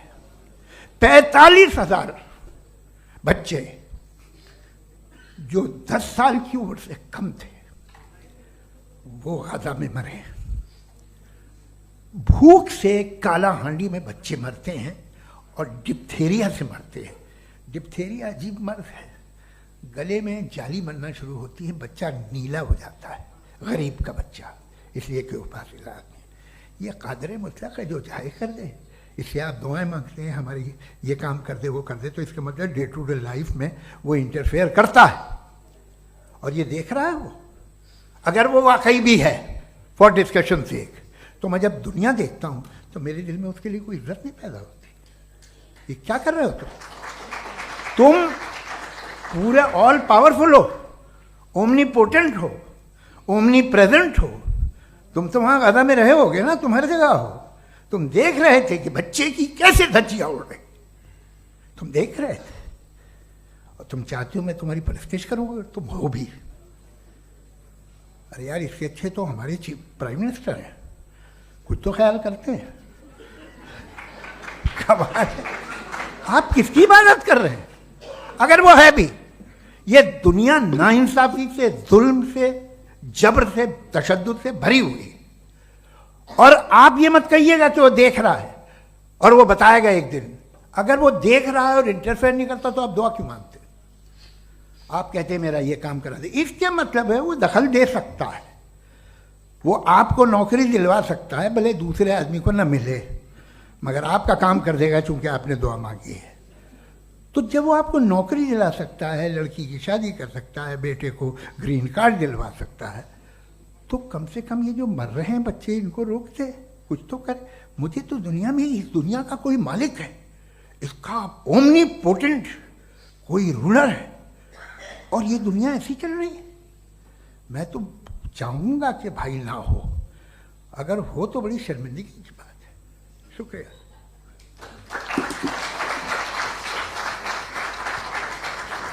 देवियों और सज्जनों, इस बहस के 2 राउंड और 2 रिबटल पूरे हो चुके हैं। अब सबसे ज़रूरी और सबसे मुश्किल राउंड शुरू हो रहा है, क्रॉस एग्जामिनेशन का। अब इन विद्वानों की सज्जनता की एक परख भी होगी और वक्त हमने 16 मिनट का तय किया है। पहला सवाल आप पूछना चाहेंगे? जी बिल्कुल। पहले बोले भी आप माइक ले लीजिएगा हाथ में, ये नीचे से ऑन जी। मैं बोलता हूँ, ये डायस हटा सकते हैं क्या हम थोड़ा क्विकली? डायस पीछे कर दीजिए बस थोड़ा सा, है, ताकि ये जो दाएं बाएं लोग बैठे हैं, इसे हटा ही दीजिए। अब हम वहाँ तो जाने वाले नहीं। आराम से आराम से दोनों तरफ से हटा दीजिए।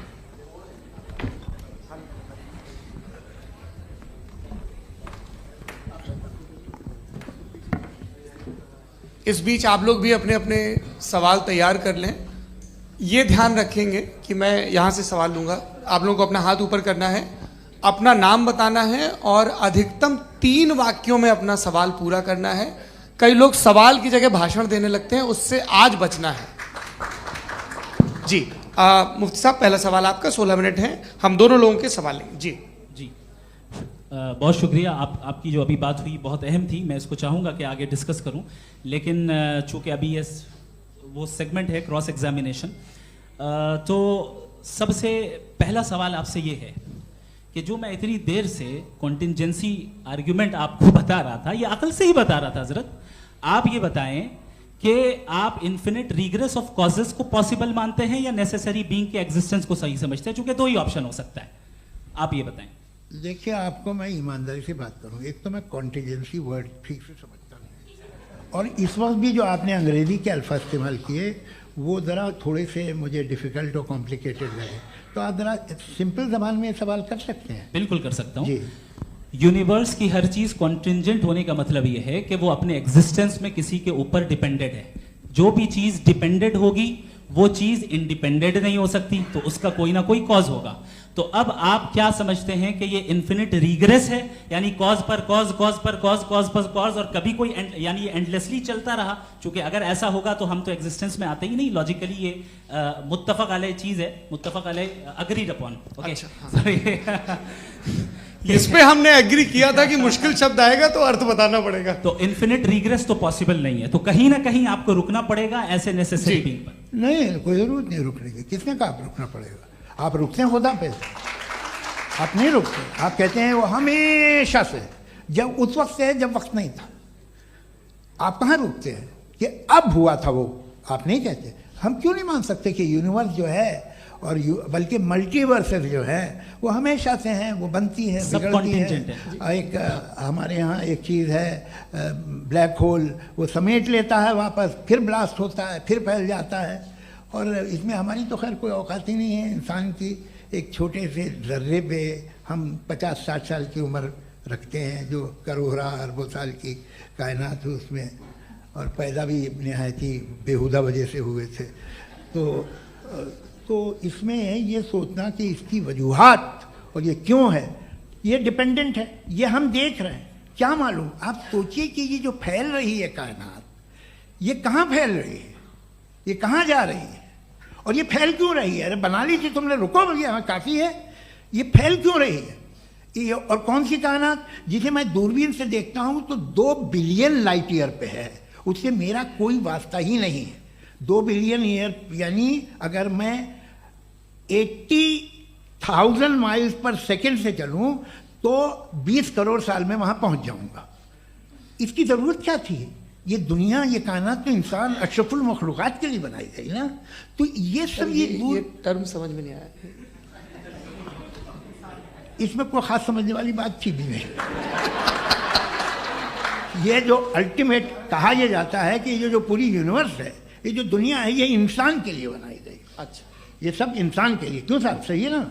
बिल्कुल, लेकिन इसका ये मतलब नहीं कि किसी चीज के पीछे रीजन आपको नहीं पता तो रीजन नहीं है, इसे कहते हैं नहीं, मुझे नहीं पता, लेकिन मेरी जिम्मेदारी नहीं है। वो बिल्कुल सही कहा था उसने, बर्टन रसल ने। आपने उसे मजाक में टाल दिया कि भाई आप एक दावा कर रहे हैं, मैं क्यों कहूं कि ये गलत है दावा? आप प्रूफ कीजिए, मेरे पे जिम्मेदारी ही नहीं है, मैंने थोड़ी कहा है। आप प्रूफ कीजिए कि ये सही है। आप आर्ग्यूमेंट ऑफ कंटिंजेंसी का जवाब ही नहीं दे रहे हैं। पूछना चाहेंगे? आप सवाल पूछना चाहेंगे मुफ्ती साहब से? क्योंकि ये क्रॉस एग्जामिनेशन का दौर है। आप जैसे पहले बोल रहे थे फेथ को लेके कुछ, मैं ये पूछना चाहूँगा कि खुदा ने जो भी रेवलेशन किए हैं, एक मज़हब के लिए बहुत से मज़हबों में किए हैं, अलग अलग रेवलेशन है। कहीं कुछ एक बातें हैं, कॉन्ट्रडिक्शन भी है आपस में, कहीं कुछ आप कर सकते हैं, कहीं कुछ नहीं कर सकते। ऐसा नहीं है कि सबकी कोड ऑफ मॉरल एक है। तो ये किस्सा क्या है? अब आप ये देखिए कि मुझे कभी कभी लगता है कि जो फुटबॉल फाइनल होता है, लाखों लोग होते हैं, फिर वो टीवी कवर कर करोड़ों लोग, अगर उसमें खुदा की एक बूमिंग आवाज़ आ जाती, मैं गॉड हूँ, तो सारे लोग अभी सुन लेते और टीवी पे भी सुन लेते, किस्सा खत्म होता। ये इतनी राजदारी क्या है कि तुम सामने कुछ तो सबूत दे दो हमें सॉलिड। ये कह साहब ये यूनिवर्स कैसे बनी, इससे मसला क्या हल होगा? मैं पूछूंगा आपसे खुदा कैसे बना? क्यों नहीं पूछूंगा कैसे बना? बल्कि वो तो कायनात से कहीं ज़्यादा इंटेलिजेंट है, कायनात से कहीं ज़्यादा कॉम्प्लेक्स। जी वो हमेशा से है, आप कहेंगे मैं मान लूँगा। अच्छा, दोयम वो कादिर मुतलक, यानी कादिर मुतलक का मतलब ओमनीपोटेंट, वो जो चाहे कर सकता है। आपको नौकरी दिलवा सकता है, आपकी अच्छी जगह शादी करवा सकता है, आपके पड़ोसी का मुकदमा हरवा सकता है, आपको जिता सकता है, सब काम करता है। थोड़ा सा माइक क्लोज जी। वो इस दुनिया को चला कैसे रहा है? ये दुनिया कैसे चल रही है? आपको इस पर हैरत नहीं होती? या क़यामत के बाद कभी एक जस्टिस होगा, जब ये बच्चा मर चुका होगा, जिसकी धज्जियाँ उड़ गई बम से, इसको इंसाफ मिलेगा तब? अच्छा, अब जवाब दूं? हाँ जी, मैं इसीलिए आप की तरफ। सबसे पहले आपने रेवलेशन और स्क्रिप्चर्स की बात की, इस पे मैं बात कर सकता हूं, लेकिन आज नहीं करूंगा चूंकि वक्त कम है। कभी और इस पे डिस्कस करेंगे, मैं तैयार हूं उस पे भी बात करने के लिए। ये अभी से राउंड 2 की भूमिका तय हो रही है। Does God exist round 2? चूंकि आज गॉड के एग्जिस्टेंस पे बात है, तो मैं उसी के रिलेटेड जो है आपके सवालात को एंटरटेन भी करूंगा और मैं भी पूछूंगा। आपने कहा कि आपने साबित ही नहीं किया, जबकि आर्ग्यूमेंट ऑफ कॉन्टिंजेंसी बुनियादी आर्ग्यूमेंट है। आप मुझे कॉन्टिंजेंसी का मतलब बताइए, आपका मतलब क्या? कॉन्टिंजेंसी कॉन्टिंजेंसी का मतलब यह हुआ कि हर वो वजूद जो किसी भी चीज का पाबंद है, हर वो वजूद या हर वो चीज जो अपने एग्जिस्टेंस में किसी भी चीज के पाबंद है और उससे बाउंड है, उसको उसकी जरूरत है, उस पर डिपेंड करती है, तो जाहिर सी बात है कि उसका कोई ना कोई कॉज होता है। ये तो अक्ल की बात है।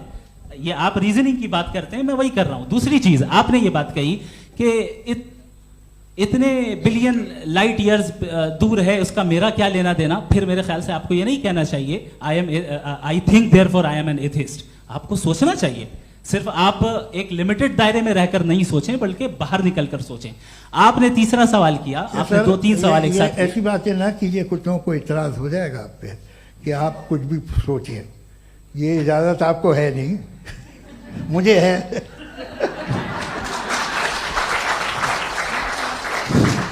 जी, आपने प्रॉब्लम ऑफ इविल के ताल्लुक से सवाल किया और बार बार आप एक लफ्ज रिपीट कर रहे हैं कि ओमनीपोटेंट गॉड है। ऑल पावरफुल गॉड है।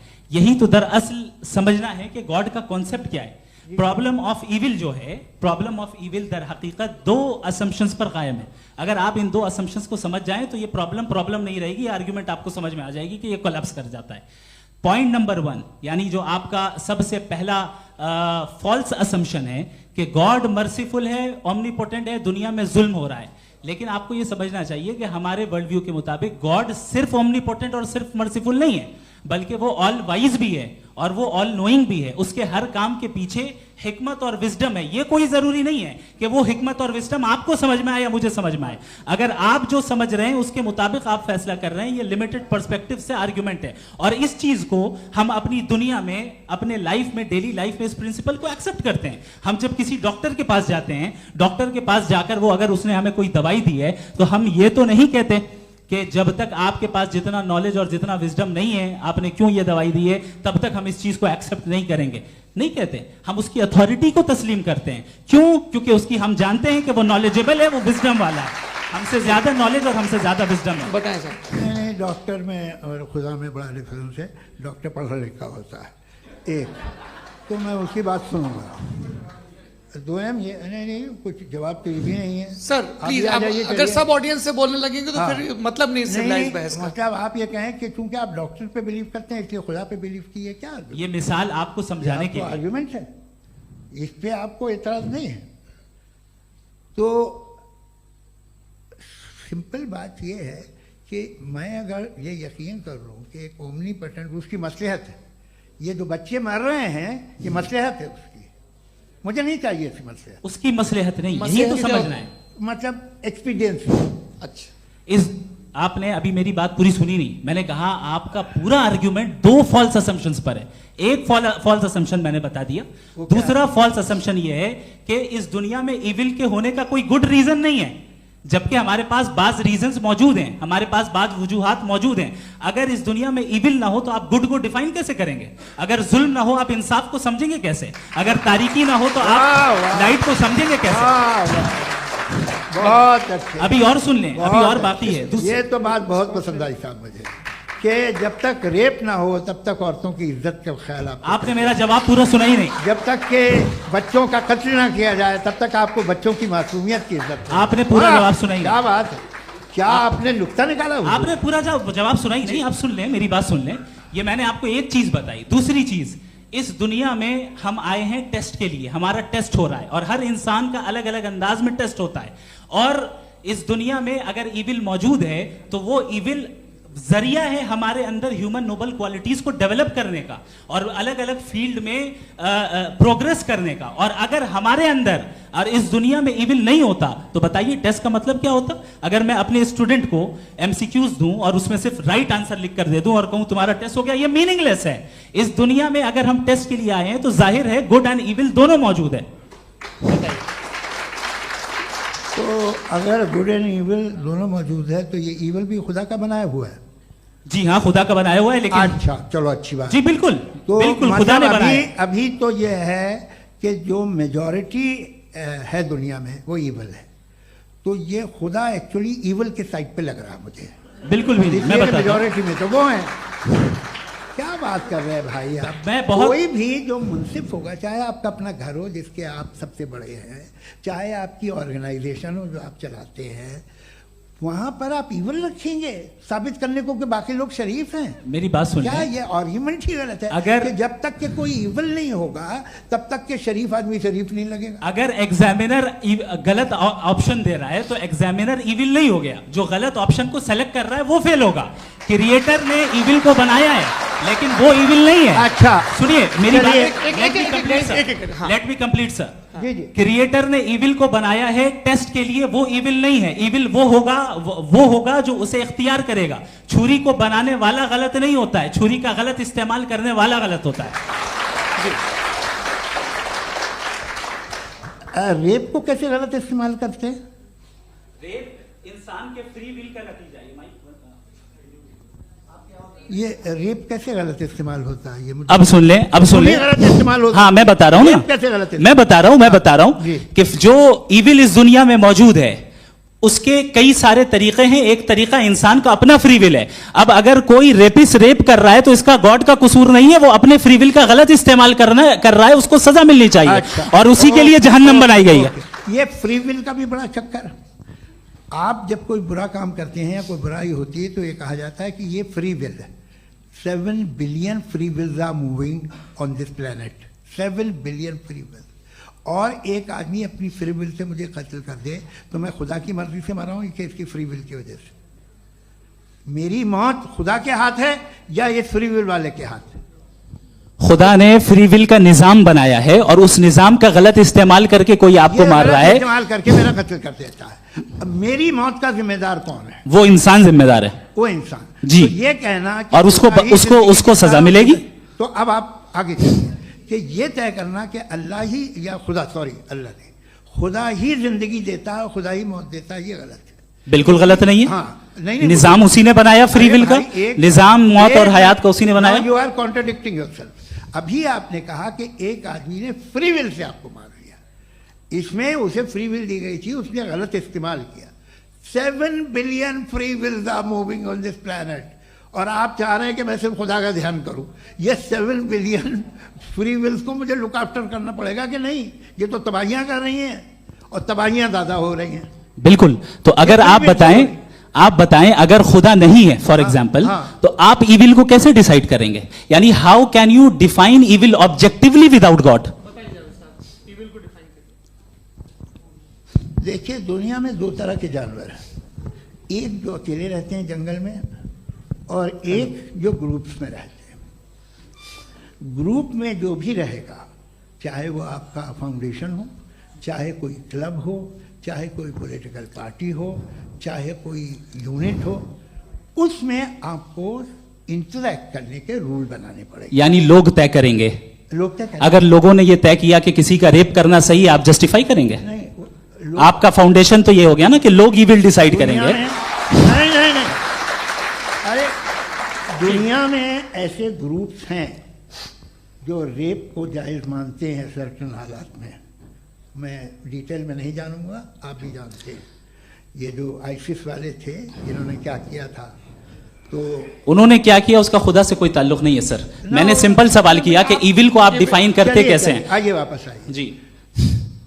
आप साथ में तभी रह सकते हैं जब कुछ आप ऐसे उसूल डेवलप करें जिसमें हर एक का बेसिक तहफ़्फ़ुज़, हर एक का बेसिक राइट हो और हर एक को कोई आराम मिले। यही तरीक़ा है किसी भी ऑर्गेनाइजेशन जिसमें एक से ज़्यादा लोग हैं और वो ऐसे चलती है ज़िंदगी। उसमें अगर आप गड़बड़ करेंगे तो तबाही होगी, नुकसान होगा, बर्बादियाँ आएंगी। और अगर उसमें आप घर ले लीजिए ना, एक हस्बैंड है, एक वाइफ है, बच्चे हैं, वालदा भी हैं, 2 बहनें भी हैं, एक भाई भी है। अब इसमें कोई निज़ाम आपको चाहिए साथ में रहने का और एक दूसरे पे भरोसा रहे, एक दूसरे के बहीख्वाह हों, एक दूसरे की मदद करें, ऐसी जिंदगी। सर आपकी बात आ गई। आप ये कह रहे हैं कि लोग डिसाइड करेंगे क्या सही है क्या गलत है, यही है? मेजॉरिटी डिसाइड करेगी क्या सही है क्या गलत है? अरे भाई बिल्कुल।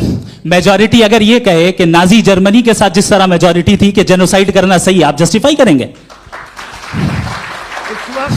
उस वक्त आपका ये सवाल सिर्फ उसके बाद क्लोजिंग। हाँ, उस वक्त प्लेनेट पे जो लोग थे उनमें कितने लोग हिटलर को सही समझते? अच्छा, प्लेनेट की मेजॉरिटी तय करेगी, सोसाइटी की नहीं। प्लेनेट की मेजॉरिटी गॉड के एग्जिस्टेंस को सही मानती है, आप क्यों नहीं मानते?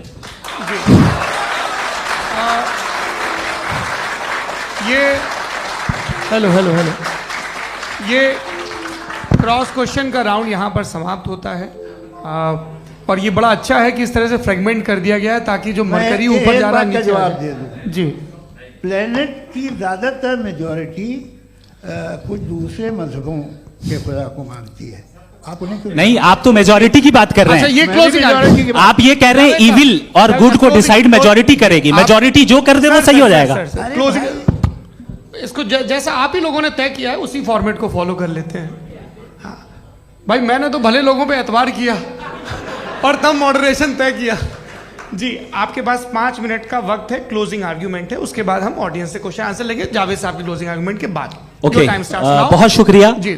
हमारा जो टॉपिक है डज गॉड एग्जिस्ट, मैं इस पे इतने एकेडमिक तैयारी करके आया था, मुझे था कि मैंने सोचा था कि कई सारे मैं आर्ग्यूमेंट्स दूंगा, लेकिन वक्त की भी किल्लत और जावेद साहब बार बार इधर उधर चले जा रहे थे तो उसको भी थोड़ा एंटरटेन करना पड़ गया। डज गॉड एग्जिस्ट पे मैं एक ही आर्ग्यूमेंट दे पाया। आर्ग्यूमेंट्स बहुत हैं और डेफिनेटिव आर्ग्यूमेंट्स हैं, और मेरे आर्ग्यूमेंट को किसी एक राउंड में भी इन्होंने एंटरटेन नहीं किया और रेफ्यूट नहीं किया, एक राउंड में भी नहीं, एक राउंड में भी नहीं। और ना ही अभी अभी आपका क्लोजिंग आर्गुमेंट आएगा, नहीं वो बता देना। Argument of contingency sir. अरे मैं आपसे कई बार कह चुका हूँ कंटीजेंसी का मतलब अब मैं कैसे समझाऊं आपको आपस में? हाँ, आप और कितने आसानी से समझाऊं मैं, मुझे तो नहीं समझ में आ रहा है। आप अपनी आर्ग्यूमेंट ऑफ कंटीजेंसी उर्दू में बोल सकते हैं। हाँ, आप अपनी बात पूरी कर लें जी, आखिरी 4 मिनट। दूसरी चीज, just a minute please ma'am, can I talk? दूसरी चीज ये है कि आपने एक तो इसका जवाब नहीं दिया, दूसरा आपने गॉड के ना होने पर कोई डेफिनेटिव आर्ग्यूमेंट नहीं दिया, सिर्फ मजहब पे बात कर रहे हैं आप। मजहब तो आज हमारा टॉपिक ही नहीं था, आज तो हमारा टॉपिक हो, आप मजहब से ले लेकर आईएस तक चले गए। भाई हमारा क्या ताल्लुक है उससे? We condemn them. और उसका गॉड से क्या ताल्लुक है? अगर कोई गलत काम कर रहा है, किसी ने किसी को कत्ल किया, किसी ने किसी का रेप किया, उसको सजा मिलनी चाहिए। और आपके पास कोई भी rational strong foundation of morality नहीं है। आपने कहा कि मेजॉरिटी तय करेगी सोसाइटी की, वो सही होगा। मैंने कहा हिटलर को फिर आप सही कहेंगे, नहीं नहीं नहीं नहीं, प्लैनेट की सोसाइटी की मेजॉरिटी तय करेगी। तो प्लैनेट की मेजॉरिटी गॉड के एग्जिस्टेंस को मानती है, आप कह रहे हैं ये रिलीजियस है। तो यानी आपके पास कोई स्ट्रॉन्ग फाउंडेशन नहीं है ऑब्जेक्टिव मोरालिटी का। ऑब्जेक्टिव मोरालिटी का अगर कोई फाउंडेशन है तो वो सिर्फ गॉड है, गॉड है, गॉड है। थैंक यू जी। ये मुफ्ती शमाइल नदवी साहब का क्लोजिंग आर्ग्यूमेंट था। अब हमारे पास जी ये बड़ा अच्छा है कि दोनों लोगों को मॉडरेटर से शिकायत भी और बोल रहे हैं भाई हमारी शाबाशी भी तो करते चलो। अब मेरी बात जी, आपके पास जावेद अख्तर साहब 5 मिनट का वक्त है, ये आपका क्लोजिंग आर्ग्यूमेंट है, टाइम रीसेट कर दें जी। देखिए, बहुत सारी बातें हैं। गॉड का डेफिनेशन दुनिया के किसी भी रिलीजन में है कि वो ओमनीपोटेंट है, ओमनीप्रेजेंट है, he is just, he is kind, he loves you and so on. मैं जब दुनिया देखता हूँ तो मुझे कोई ऐसा सुप्रीम पावर यहाँ दिखाई नहीं देती है जो इंसान की बहबूदी के लिए कुछ कर रही हो, कमज़ोर को बचा रही हो, मदद कर रही हो, जालिम को पीछे हटा रही हो। मैं नहीं देखा, तारीख़ में नहीं। एक तो अगर है और ये देख रहा है तमाशा, तो उसका होना न होना बराबर है। दोयम ये कि ये जो है, जब आप ये कहते हैं कि कायनात जिसकी कंटीजेंसी है, मैं देखिए वो लफ्ज़ इस्तेमाल किया मैंने, तो ये कैसे हो सकती है भाई? और फौरन आप सरेंडर कर देते हैं कि जाहिर है कि इसका बनाने वाला तो इससे 10,000 गुना ज़्यादा कॉम्प्लिकेटेड होगा। उस पर आपके होने पे कोई इतराज़ नहीं है। उसे वो टाइमलेस है, वो पहले से था, टाइम तो बहुत बाद में आया। ये सब आप मानने को तैयार है जिसका आपके पास कोई सबूत नहीं, आपके पास कोई रीज़न नहीं। आपकी तारीफ क्या है मजहबों की? बिलीफ की, जो खुदाओं का बिलीफ है, ये कॉन्स्टेंटली गलत साबित होता रहा है। मतलब आप कहें कि अरिस्टोटल के ज़माने में तो सब जाहिल थे, वो भी इतने ही यकीन से खुदा पे यकीन रखते थे, जो अब नहीं रहा। ये भी नहीं रहेगा, आप लिख लीजिए। और इसके आसार आपको दुनिया में दिखाई देना शुरू हो चुके हैं। ये बहस क्या आज से 100 साल पहले इस तरह हो सकती थी? यहाँ तक तो आपको हम ले आए हैं। तो सर अरे इनको मदद की ज़रूरत नहीं भाई, ये सेल्फ सफिशिएंट आदमी है, आप क्यों इनकी मदद कर रहे हैं? Sir please. तो ये जो है तमाम बातें अपनी जगह हैं। ये एक पैकेज है।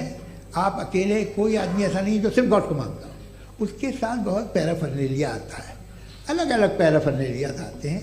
दे are only, they have always created chaos in the society. मैं तो आपको सीधा ऑफर देता हूँ कि दुनिया में 10 इम्पॉर्टेंट बिलीव्स हैं। आप 1 मानते हैं, 9 नहीं मानते, 9 में आप एथियस्ट हैं, 9 को आप बिल्कुल रीजनेबली मेरी तरह देखते हैं। तो 90 मजहबी आदमी भी 90% एथियस्ट है। वो दूसरे खुदा नहीं मानता, एक खुदा मानता है, अपना वाला, बाकियों को कहता है गलत है। अगर आप मानना ही बंद कर दें तो आपका 10% चांस है कि आप सही हैं और 90% चांस है कि आप गलत हैं। मेरा मशवरा है, आप मानना छोड़ दिए तो 50% चांस होगा कि आप सही हैं और 50% चांस होगा, 40% आप गेन करेंगे बाय बिकमिंग एन एथियस्ट।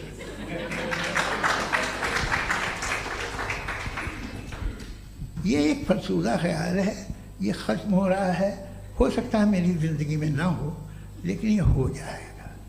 जो बातें ये इनको आप मेटाफिज़िकल ये वो ऐसे रिस्पेक्टेबल टर्म दे दिए, ये तो उन लोग के हैं जिन्हें ना फिज़िक्स मालूम थी ना मेटा मालूम था, ये उन्होंने आपको दिए हैं। जी बहुत शुक्रिया आप दोनों लोगों का। और अब इस बातचीत का आखिरी राउंड शुरू होगा, डज गॉड एग्जिस्ट की ये बहस मुफ्ती शमाइल नदवी और जावेद अख्तर साहब के बीच। आप लोग अपने अपने हाथ ऊपर करेंगे, मैं यहाँ से तय करूँगा। और माइक हमारे पास है क्या? एक ही माइक है ऑडियंस के लिए? 2 माइक है, एक इस तरफ एक इस तरफ, ठीक है। तो जी सबसे पहले हमारी सहयोगी हैं मारिया शकील जी, पूछिए सवाल। थोड़ा सा रुकेंगे ताकि कैमरे का फ्रेम आप पर आ जाए, आपकी तो प्रैक्टिस है टीवी की। जी नदवी साहब, मैं खुदा को मानती हूँ, पहले मैं इसी प्रमाइस से शुरू कर रही हूँ और ये बता रही हूँ आपको, मैं मानती हूँ। लेकिन कुछ सवाल हैं जो जावेद साहब ने उठाया, उसका जवाब आपको देना चाहिए। पहला सवाल ये कि गज़ा में सालों से छोटे बच्चे मर रहे हैं, वो उनको अगर खुदा मर्सीफुल है, हम मानते हैं कि अल्लाह ताला में बहुत ताकत है, तो वो बच्चे क्यों मर रहे हैं? दूसरी बात ये कि अगर कंटिजेंसी की जो आप बात करते हैं, पूरे मुस्लिम ममालिक मिल करके भी उन गज़ा के बच्चों को क्यों नहीं बचा पा रहे हैं? क्योंकि अगर वो चाहते, क्योंकि अल्लाह ताला उन पर हुकूमत करते हैं, सब पर हुकूमत करते हैं, तो वो उनको क्यों नहीं बचा? जी थैंक यू वेरी मच। बहुत अच्छा किया आपने इस चीज़ को जिक्र कर दिया, मैं इसको और अच्छे से एक्सप्लेन करने की कोशिश करता हूँ। देखें, जहाँ तक आपने कहा कि गज़ा के बच्चों को मारा जा रहा है, देखें 2 वर्ल्ड व्यू है, एक एथीस्टिक वर्ल्ड व्यू, एक थीस्टिक वर्ल्ड व्यू है। बच्चे मर रहे हैं दोनों वर्ल्ड व्यू में, लेकिन हमारा वर्ल्ड व्यू कह रहा है कि रिकॉम्पेंस है, ये कह रहे हैं कि उनका मरना बेकार जाने वाला है, कोई उसका रिकॉम्पेंस नहीं है, चूंकि इनके यहाँ आखिरत और अल्लाह का कोई तसव्वुर या गॉड का कोई तसव्वुर नहीं है। आपने ये सवाल किया कि गॉड मर्सीफुल है, क्यों नहीं रोकता? ये मैंने बताया कि ये मिसकंसेप्शन है लोगों के दरमियान कि गॉड को सिर्फ मर्सीफुल और ओमनीपोटेंट समझते हैं। गॉड के सिर्फ यही 2 एट्रीब्यूट्स नहीं हैं, गॉड के कई सारे एट्रीब्यूट्स हैं, उनमें से अल हकीम भी है, उनमें से ऑल वाइज भी है, ऑल नोइंग भी है। लिहाजा अगर इस दुनिया में किसी को तकलीफ आ रही है और गॉड उसको नहीं रोक रहा है, वो इसलिए नहीं रोक रहा है चूंकि इंसानों को फ्री विल दिया गया है। ठीक इसी तरीके से अगर एक डॉक्टर किसी छोटे बच्चे को इंजेक्शन लगा रहा है, उसे तकलीफ पहुंच रही है, उसके लिमिटेड पर्सपेक्टिव के एतबार से यह गलत हो रहा है और डॉक्टर बुरा है। लेकिन जब आप ब्रॉडर पिक्चर को देखेंगी, आपके और हमारे पास सिर्फ एक पिक्सल है, हमें इतना नजर आ रहा है कि गजा में कत्ल हो रहा है, लेकिन इसके पीछे कितना रिकॉम्पेंस उनको मिलने वाला है, पूरा पिक्चर गॉड के पास है। तो एक पिक्सल से आप पूरे पिक्चर को कभी भी जज नहीं कर सकती। आप इसमें कुछ जोड़ना चाहेंगे? आपको कुछ बोलना है इसमें? भैया आपने बहुत अच्छा जस्टिफिकेशन दिया। या आप वो जो वहाँ के प्राइम मिनिस्टर इजराइल के उन्हें भेजिए, वो बहुत खुश होंगे। आप जस्टिफिकेशन दे देना कि अगर गॉड नहीं है तो बच्चे क्यों मर रहे हैं, आप बताएं। वो ये सवाल पूछ रहे हैं कि अगर आप ईश्वर का अस्तित्व नहीं मानते हैं तो उन बच्चों की मौत को आप कैसे इंटरप्रेट करते हैं? भाई ये दुनिया जो है, जो ताकतवर लोग होते हैं वो एक नाइंसाफी करते हैं। तो ये अच्छा काम है आपके नजदीक, तो नेचर नाइंसाफी पे मबनी है। अरे मेरे भाई, आप नेचर की कहाँ बात कर रहे हैं, तो इंसान की बात जी, कर। तो फिर जब मैं इंसान की बात कर रहा था, आप नेचर की बात करने लग गए। क्रॉस एग्जामिनेशन नहीं। हाँ, अब आप मुझे बोलने नहीं देंगे तो अलग बात है, आप बोलिए, मुझे कोई जल्दी नहीं। जी नहीं, ये क्रॉस एग्जामिनेशन। मुझे बोल तो लेने दीजिए। जी बोलिए। क्या बात ये है कि ह्यूमन सोसाइटी तभी साथ में रह सकती है जब वो मोहब्बत से, एकता से, एक दूसरे के एहतराम करके रहे। इसके अलावा पॉसिबल नहीं है, अकेले तो इंसान रह नहीं सकता। वहाँ पर कुछ लोग हैं जो फाउल करते हैं, वो फाउल हमेशा से तारीख में होता आया है। आज ये हो रहा है, जो हो रहा है बहुत बुरा हो रहा है, बहुत जालिमाना है, बहुत जाबराना है। उसको आप कहें कि ये बच्चों को कॉम्पनसेशन मिल जाएगा या इसकी इंजेक्शन है, इंजेक्शन तो हेल्थ के लिए दिया जाता है। आप ये कह रहे हैं कि ये बच्चों की जो धज्जियां उड़ रही हैं ये इंजेक्शन है, ये टेस्ट है, ये टेस्ट है और उस टेस्ट में उनको ऐसा रिकॉम्पेंस मिलेगा जो आपके तसव्वुर के बाहर है। ये आप 3 बरस के बच्चे को बारूद से उड़ा के टेस्ट ले रहे हैं। वाह, वो नहीं ले रहा है, खुदा नहीं उड़ा रहा है, इजराइल उड़ा रहा है। जी, ये तो उसको कंडेम अगला सवाल लेते हैं प्रोफेसर पुरुषोत्तम अग्रवाल। मुफ्ती साहब, एक निवेदन आपसे है कि कम से कम थोड़ा सा माइक क्लोज एक रिलीजियस और फिलोसफिकल कर मैं प्लीज। एक रिलीजियस और फिलोसफिकल ट्रेडिशन है जो ब्रह्मांड को यानी यूनिवर्स को ही अंतिम मानती है। सर्वम खलु इदम ब्रह्मम, this is Chandogya Upanishad, and it completely rules out the existence और नेसेसिटी, आपके शब्दों में necessity of a creator. The creation itself is the creator. तो एक मिनट प्लीज। दूसरा जो सवाल आपने अभी जो आप बार बार कह रहे हैं कि भगवान विद्वान भी है, वाइज, सब जानने वाला, तो अगर विजडम में दुनिया भर के पापों और अत्याचारों को बर्दाश्त करना शामिल है, तो फिर इसका मतलब ये हुआ कि अगर मैं फ्री विल से उसको अपोज करता हूं तो ईश्वर की विजडम और मेरी फ्री विल में कॉन्ट्राडिक्शन है। Because when I am opposing whatever is happening in Gaza, then I am opposing the God's will और गॉड्स विजडम। जवाब लेते हैं क्योंकि तो गॉड की विजडम, एक मिनट सर प्लीज सर, ये एक जुमला, गॉड की विजडम है कि गाजा में जो कुछ हो रहा है वो हो रहा है, मैं उसका अपोज कर रहा हूं, तो मैं गॉड की विजडम के खिलाफ जा रहा हूं। एक सवाल। दूसरा ये नहीं आपने दो ऑलरेडी। सर आप और सवाल कर लें, लेकिन मुझे दो जवाब दे। सर, पहले आपने ये कहा, सुनिए मेरी बात सुनिए। भाई इजराइल के गॉड के मुताबिक तुम्हारा ठीक हो रहा है ना? नहीं हो रहा है, ठीक नहीं हो रहा है, मैं बता रहा हूँ क्या हो रहा है। आप तशरीफ रखें, मैं बता रहा हूँ क्या हो रहा है। Let me complete please. एक सेकंड गाइस, एक सेकंड। ये देखिए ऐसा है कि ये सब बड़ा आपस में विचार विमर्श के बाद ये तय हुआ था कि कुछ नियम बना लिए जाएं ताकि एक टाइम बाउंड बातचीत चले। और भाई साहब आप बड़ा जरूरी काम कर रहे हैं, लेकिन कैमरे के फ्रेम में आके उस काम को गड़बड़ कर दे रहे हैं। ठीक है गुरु, अब मेरे को कहीं का गुस्सा कहीं निकालना था, सॉरी। नहीं कोई गुस्सा नहीं है जी। तो प्रोफेसर ने सवाल पूछे, आप उनके जवाब दें, और थोड़ा ये सब लोग थोड़ा ख्याल रखें भाई, सवाल संक्षिप्त रखें जी। आपने दो सवाल किया। सबसे पहला ये कहा कि हमारे पास ये कॉन्सेप्ट है कि ये यूनिवर्स खुद नेसेसरी बीइंग है, creation itself is the creator. How irrational is this कि मैं एग्जिस्ट करूंगा बाद में, लेकिन अभी एग्जिस्ट कर भी रहा हूं, यानी एक ही टाइम में एग्जिस्ट भी कर रहे हैं, नहीं भी कर रहे हैं। This is not true. दूसरी चीज आपने कहा कि अगर इजराइल में, सॉरी माफ कीजिएगा, Israel doesn't exist, occupied Palestine में अगर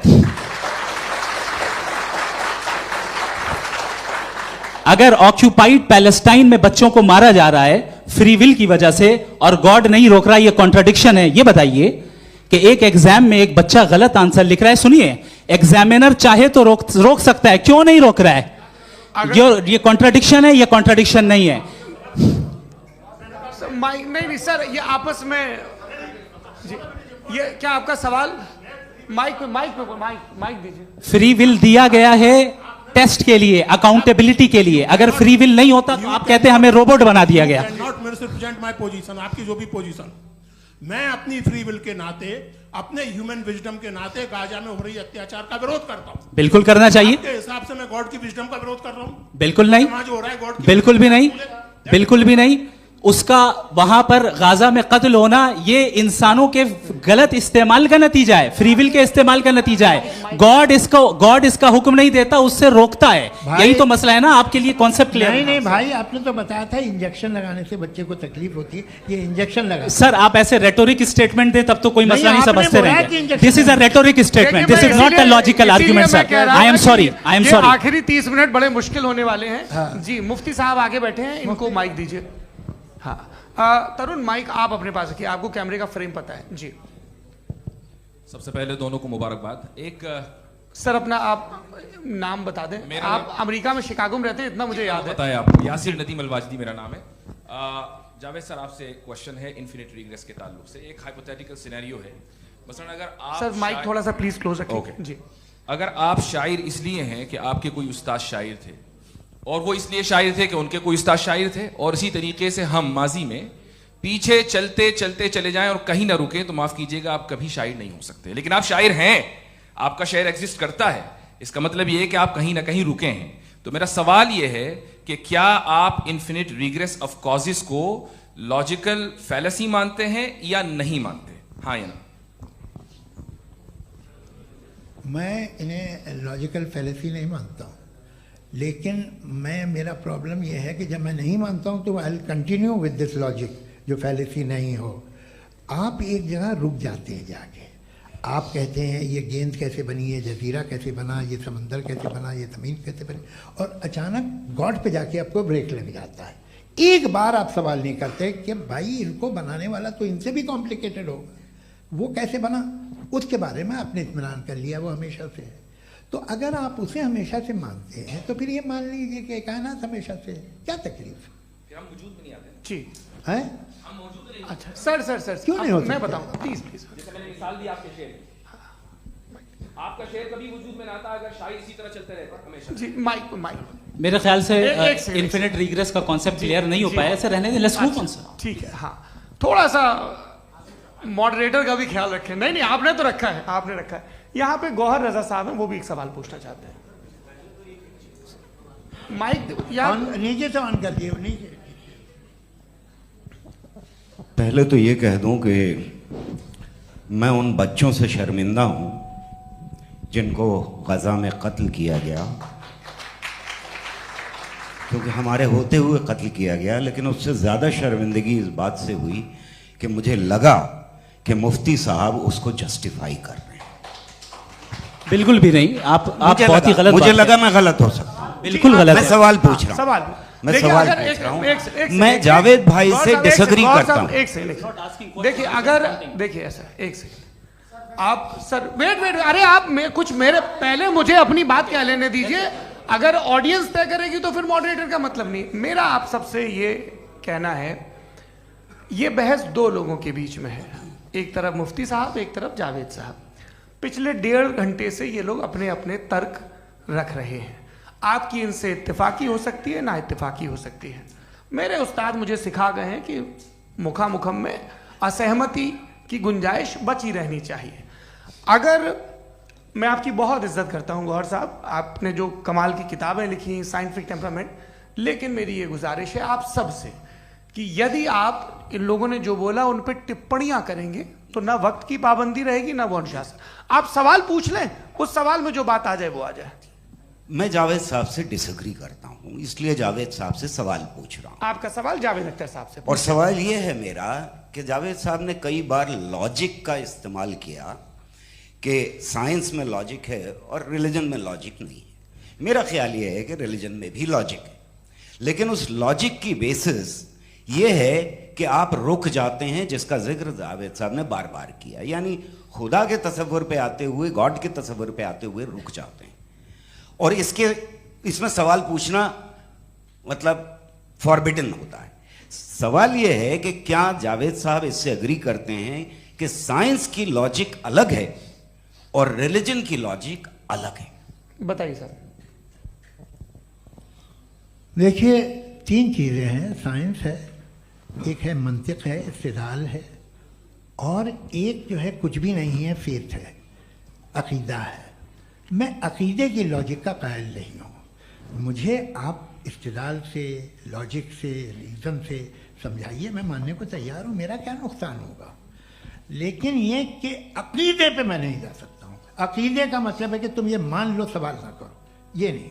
आप सारी बातें करके, बड़ी साइंटिफिक बातें करके एक जगह जाके खुदा के हुदूद पे रुक जाते हैं, सरेंडर कर देते हैं। मैं सरेंडर करने को तैयार नहीं। दैट्स ऑल जी। ये आगे सर बैठे हुए हैं, इनको माइक दीजिए। भाई। वो आप पूछना चाह रहे थे ना भाई? हाँ, नहीं मैं ये थैंक यू जी। आपका नाम? आसिम इफ्तिखार। आसिफ जी, पूछिए।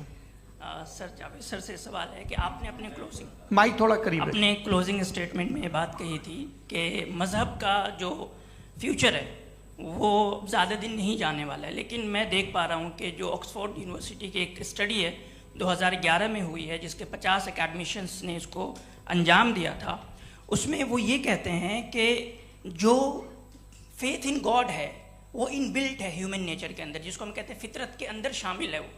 और वो ये कहते हैं कि अगर कोई ये समझता है कि मज़हब को वो ख़त्म कर देगा तो ये उसकी गलत फहमी है। तो आप इसके बारे में, इस स्टडीज़ के बारे में क्या कहते हैं? ठीक है। मैं उनसे एग्री नहीं करता हूँ। वो कौन से प्रोफेसर होंगे? ऐसा उनके क्या पास डेटा है, इन्होंने डेटा के बेस होगा। डेटा क्या हो सकता है? फ्यूचर का डेटा तो नहीं हो सकता ना उनके पास। प्रेजेंट का डेटा हो सकता है। डेटा आपने सुना 100 साल पहले का बाद का डेटा? मैंने तो नहीं सुना आज तक।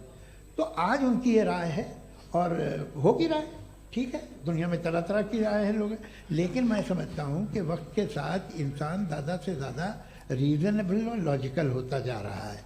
आज आप देखिए वेस्टर्न यूरोप में क्या परसेंटेज है नॉन बिलीवर्स की, बहुत हाई, वहाँ चर्च खाली पड़े होते हैं। तो अल्टीमेटली तो इंसान कोई ऐसी बात बहुत अरसे तक नहीं मान सकेगा, चाहे गलत या सही, जो उससे उसके दिमाग को, उसके जहन को, उसके लॉजिक को अपील न करे। वो कह रहे हैं तो ऑक्सफोर्ड के होंगे तो कैम्ब्रिज के होंगे, तो मुझे क्या लेना देना, उनका डेटा मुस्तकबिल का नहीं हो सकता है। जी दीपक, हाँ पूछिए।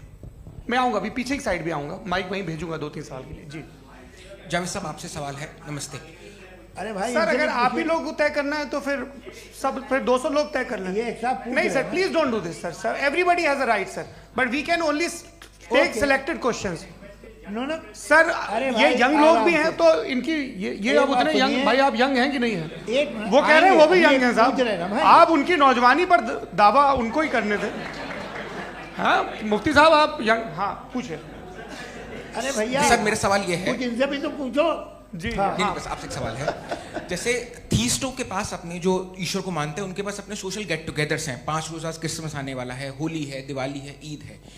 एथिस्ट क्या ऑफर कर रहे हैं? मतलब मैं इनकी दुकान से बोलूं, मैं आना चाहता हूं उस तरफ, पर मैं अट्रैक्ट नहीं हो पा रहा हूं। मैं सोशल गेट टुगेदर्स क्या है आपके पास? वो ये कह रहे हैं कि जो धार्मिक लोग हैं, अलग अलग धर्म के लोग, उनके उत्सव त्योहार कांग्रेगेशन बहुत हैं। अब आपको मैं एक सुनाता हूँ, यहाँ हिस्टोरियन भी बैठे हैं, मृदुला जी आप बताइएगा सही है क्या। ये एक कॉन्स्टेंटाइन, एक ग्रीक रोमन बादशाह था जो क्रिश्चियनिटी आने के 400 साल बाद उसने डिसाइड किया कि मैं क्रिश्चियन हो जाऊंगा, मेरी पूरी स्टेट कैंसिल हो जाएगी। उस ज़माने में ऐसे ही होता था, राजा जो धर्म इख्तियार करता था वो जनता भी कर लेती थी, इसलिए कि वो हो गया था बैंकक्रप्ट, और उसे जो मेडिटेरियन कोस्ट के रिच क्रिश्चियन वो थे मर्चेंट, उससे पैसा चाहिए था। तो उसने कहा यार क्रिश्चियन हो जाओ। तो उसने अपने वजीर से कहा कि भाई ये हिस्ट्री है कि अब हम लोग क्रिश्चियन हो जाते हैं। पहले सर हो जाएंगे, कोई प्रॉब्लम नहीं है, लेकिन एक प्रॉब्लम ये है कि 17 दिसंबर से 25 दिसंबर तक जो पेगन फेस्टिवल होता, जो पेगन्स थे वो लोग, जो फेस्टिवल होता है वो बंद हो जाएगा, इसलिए कि हम क्रिश्चियन हो गए तो होगा नहीं। तो वो बच्चों को बहुत बुरा लगेगा, पब्लिक को बहुत इन्जॉय करते हैं, खासतौर से 25 को मेन डे। तो उसने कहा हाँ ये तो सही कह रहे हो, ये जीसस क्राइस्ट की पैदाइश कब थी? कहले साहब वो अप्रैल में थी। नहीं, कट करो, वो 25 दिसंबर को है। यह हकीकत है जी। और 400 साल बाद क्रिश्चियनिटी के अप्रैल से दिसंबर ले आए, और इसलिए कि यहाँ पेगन फेस्टिवल होता था। अब मनाते हैं आप आराम से। ये जो सारे फेस्टिवल हैं ये रिलीजन से, हर एक को एक इंटरटेनमेंट डिपार्टमेंट चाहिए होता है अपनी कंपनी चलाने के लिए। तो ये रिलीजन ने, ये सेकुलर त्यौहार थे जिन्हें रिलीजन्स ने ले लिया है। ये मौसम के थे, फसलों के थे, किसानों के थे, उसको आपने लेके रिलीजियस रंग दे दिया। ये कोई रिलीजन से थोड़ी आए आप। अच्छा हमें देखिए, हम तो मुल्द हैं, हम ईद मनाते हैं, हम दिवाली मनाते हैं, हम होली मनाते हैं, हम क्रिसमस मनाते हैं। बम्बई की फिल्म इंडस्ट्री की सबसे बड़ी होली हमारे घर में, सबसे बड़ी ईद हमारे घर में। वो हमारी सोशल वो है, हमारे हेरिटेज है। ऐसा थोड़ी है कि we will throw the baby along with the water. ये तो अच्छी चीज़ है, इन्हें रखो, जो बेकार है फेंक दो। जी हाँ, हेलो जी, मेरा सवाल नादवी जी से है। जैसा कि आपने बोला कि गॉड टाइम के भी परे हैं, और गॉड इतनी कॉम्प्लेक्स चीज़ है कि उसे ह्यूमन माइंड समझ नहीं सकता, और गॉड ने अर्थ पे फ्री विल भी दे दी है। तो आप अपना वक्त ज़ाया क्यों कर रहे हैं गॉड के बारे में बात करके? अपन को तो बात करनी चाहिए कि सोसाइटी को बेहतर कैसे करें। जी, मैं गॉड वही बताता है सोसाइटी को कैसे बेहतर करे। अभी मैं आपका जवाब देता हूँ। आपने कहा कि टाइम पे वो एग्जिस्ट नहीं करता, मेरा सवाल ये है कि जैसा आपने बोला कि गॉड बहुत ही कॉम्प्लेक्स चीज है। मैंने कहा ही नहीं कि कॉम्प्लेक्स है, तो आपके अल्फाज हैं।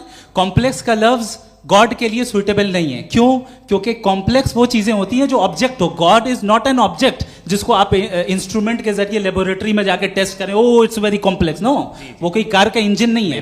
वो फिलोसॉफिकली नेसेसरी बीइंग ऐसी बीइंग है जो सिंपल बीइंग है। हाँ, आप उसको मुकम्मल तौर पे उसकी तमाम हिकमतों को जान ले और हर चीज को जान ले, ये पॉसिबल नहीं है, क्योंकि वो ऑल वाइज है, आप ऑल वाइज नहीं है, और वो खुदा है, वो आपको सारी चीजें बता दे, ये जरूरी नहीं। मेरा सवाल ये नहीं था, मेरा सवाल ये था कि जब गॉड इतना परे है इस दुनिया से कि उसने अर्थ पे फ्री विल भी दी है, हम सब ह्यूमंस की फ्री विल है, और जो सोसाइटी में हो रहा है वो अपन लोग डिसाइड करेंगे, तो अपन लोग डिसाइड नहीं करेंगे ना, अपन लोग डिसाइड नहीं करेंगे। गॉड जो है, गॉड ने वो उसकी जात, उसकी एग्जिस्टेंस टाइम एंड स्पेस से परे है, लेकिन वो हमारा टेस्ट ले रहा है और उसी गॉड ने हमें बताया कि तुम्हें क्या करना है क्या नहीं करना है, तो जाहिर है उस गॉड की बात सुनेंगे ना हम। जी, वो पीछे एक चश्मा लगाए जो मैम खड़ी हैं, उनको दीजिए। हाँ, आप जी जी बिल्कुल आएंगे। देखिए मैं कोशिश कर रहा हूँ सब तरफ जाने की। हाँ, उनको दीजिए माइक। जी,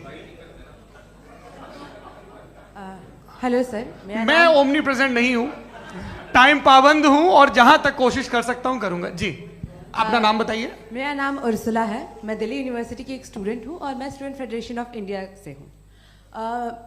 मेरा सवाल मुफ्ती जी से है कि इस हॉल के इस कमरे में बैठ के हम लोग रेप की मोरालिटी के बारे में फिलोसफिकली बात तो कर सकते हैं, बट असलियत ये है कि रोजमर्रा की जिंदगी में औरतें रेप के थ्रू गुजरती हैं, और हम लोग सिर्फ नंबर्स पे इस तरह नहीं देख सकते, क्योंकि कितनी औरतें हैं इन कंट्रीज में जहाँ पे आप बता रहे हैं कि केसेस कम हैं, जिनका एक्सेस है कि वो जाके केस फाइल कर सकें।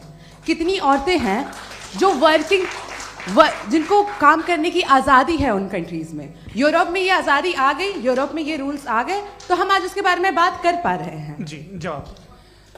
आपने ये कहा कि कमरे में बंद होकर हम लोग इस पर फिलोसफिकली बात कर सकते हैं, लेकिन हकीकत में क्या हो रहा है, वो ग्राउंड लेवल पे क्या हो रहा है जो बहुत गलत हो रहा है, और वो सफ़र कर रही हैं। आई अग्री, बहुत गलत हो रहा है, और जो गलत हो रहा है उसको हमें रोकना है। और क्यों रोकना है, वो गलत क्यों है, हमारे पास इसका ऑब्जेक्टिव फाउंडेशन है, इनके पास उसका ऑब्जेक्टिव फाउंडेशन नहीं है। मैं ये कहना चाह रहा हूं कि जहां पे भी जुल्म हो रहा है, जहां पे भी औरत पे जुल्म हो रहा है, या उसकी इज्जत लूटी जा रही है, या उसे तकलीफ पहुंचाई जा रही है, और सिर्फ औरत नहीं, किसी इंसान के ऊपर भी जुल्म हो रहा है, तो उसके खिलाफ खड़ा होना, ये मॉरलिटी हमारे पास गॉड के पास से आई है। वरना जावेद साहब तो कह रहे हैं कि जो है मेजॉरिटी डिसाइड करेगी, तो मेजॉरिटी तो कभी भी बदल सकती है। क्या आप ये थोड़ी सी आपको गलतफहमी है। मैं अगर मेरे जुमले से ये मदनत निकला या मैंने कहा, तो ये जुमला मैं वापस लेता हूँ। ये मेरा मतलब ही नहीं था कि मेजॉरिटी डिसाइड करेंगे। मेजॉरिटी डिसाइड करे तो दुनिया में बड़ी, वैसे आपने कहा था ये जुमला, अच्छा हो सकता है, मैं मान रहा हूँ, बाद में रिकैप कर लेंगे। अरे एक सेकंड, मैं अपनी एक्सप्लेनेशन देता हूँ। मुनासिब बात यह है कि हम सब के सब दिल में जानते हैं कि क्या अच्छा है क्या बुरा है, हमें पता है अच्छी तरह से। जो लोग बुरे काम करते हैं उन्हें भी मालूम अच्छा क्या है। यही तो सवाल था हजरत कि फिर ये मोरालिटी आई कहां से? Cross examination. हाँ जी, हाँ। मोरालिटी साथ रहने की डिजायर से आई, यानी साथ रहकर जो कुछ कह दे, जो कुछ कर दे, वो हो जाएगा। नहीं नहीं, तो आप कायदे से रह ही कर सकते हैं जब तक लोगों में मोरालिटी हो, वरना क्यास हो जाएगा। ये आपको कैसे पता? जी, हमने देखा ना, जहां मोरालिटी का क्यास हो गया, हम देखते हैं। कहां पे देखते भाई? दुनिया में। आप जो आप कहीं पे अगर गलत हो रहा है तो उसको आप गलत देखिए। आप एपिस्टेमोलॉजी की बात कर रहे हैं, मैं ऑन्टोलॉजी की बात कर रहा हूं। मैं इस बहस फाउंडेशन क्या है? दोनों लोगों को चाय पे होस्ट करूंगा, वहां पे क्रॉस एग्जामिनेशन कर लीजिएगा। अभी ऑडियंस का हक मार रहे हैं आप लोग भाई, सर जस्ट लोग हैं आप लोग। और ये भाई ये हाँ, उधर आएंगे, उधर जी सर आएंगे। अच्छा सर, मेरा नाम लईकुर रहमान है और मैं अलीगढ़ मुस्लिम यूनिवर्सिटी का स्टूडेंट हूँ, और जहाँ तक मुझे पता है कि sir you are also product of Aligarh Muslim University. मैं भी उसी चमन का बुलबुल। हाँ सर, तो बहुत खुशी हुई मुझे जान करके कि मैं आपसे मिलूंगा। सवाल सर, मेरा सवाल यह है, सर सैयद अली रहमा का नज़रिया यह था कि खुदा के वजूद को अक़ल के दायरे में रह कर के तलाश करना, न कि पूरी तौर से उसका इनकार कर देना। Sir, how will you define it? नहीं, तो ये तो आप इन्हें बताइए। ये सवाल आपसे खुदा का वजूद साबित कर रहे हैं, तो सर आपने इनकार कर रखा है, इस वजह से मेरा क्वेश्चन। उन्होंने यही सर से एक सेकंड, सर सैयद ने यही कहा ना कि अक्ल से आप खुदा के वजूद को साबित नहीं कर सकते, यही कहा ना भाई। वो उन्होंने कहा कर सकते हैं और वो कर दिया गया आज। वो फोन तलाश करना या साबित करना अक्ल से नहीं हो सकता। अरे सवाल तो सुन लीजिए जी। अक्ल से नहीं हो सकता है, यही कहा ना आपने। अक्ल से हो सकता है, अरे वो यही कह रहे हैं भाई, आप बता रहे हो सकता है, वो तो कुछ और।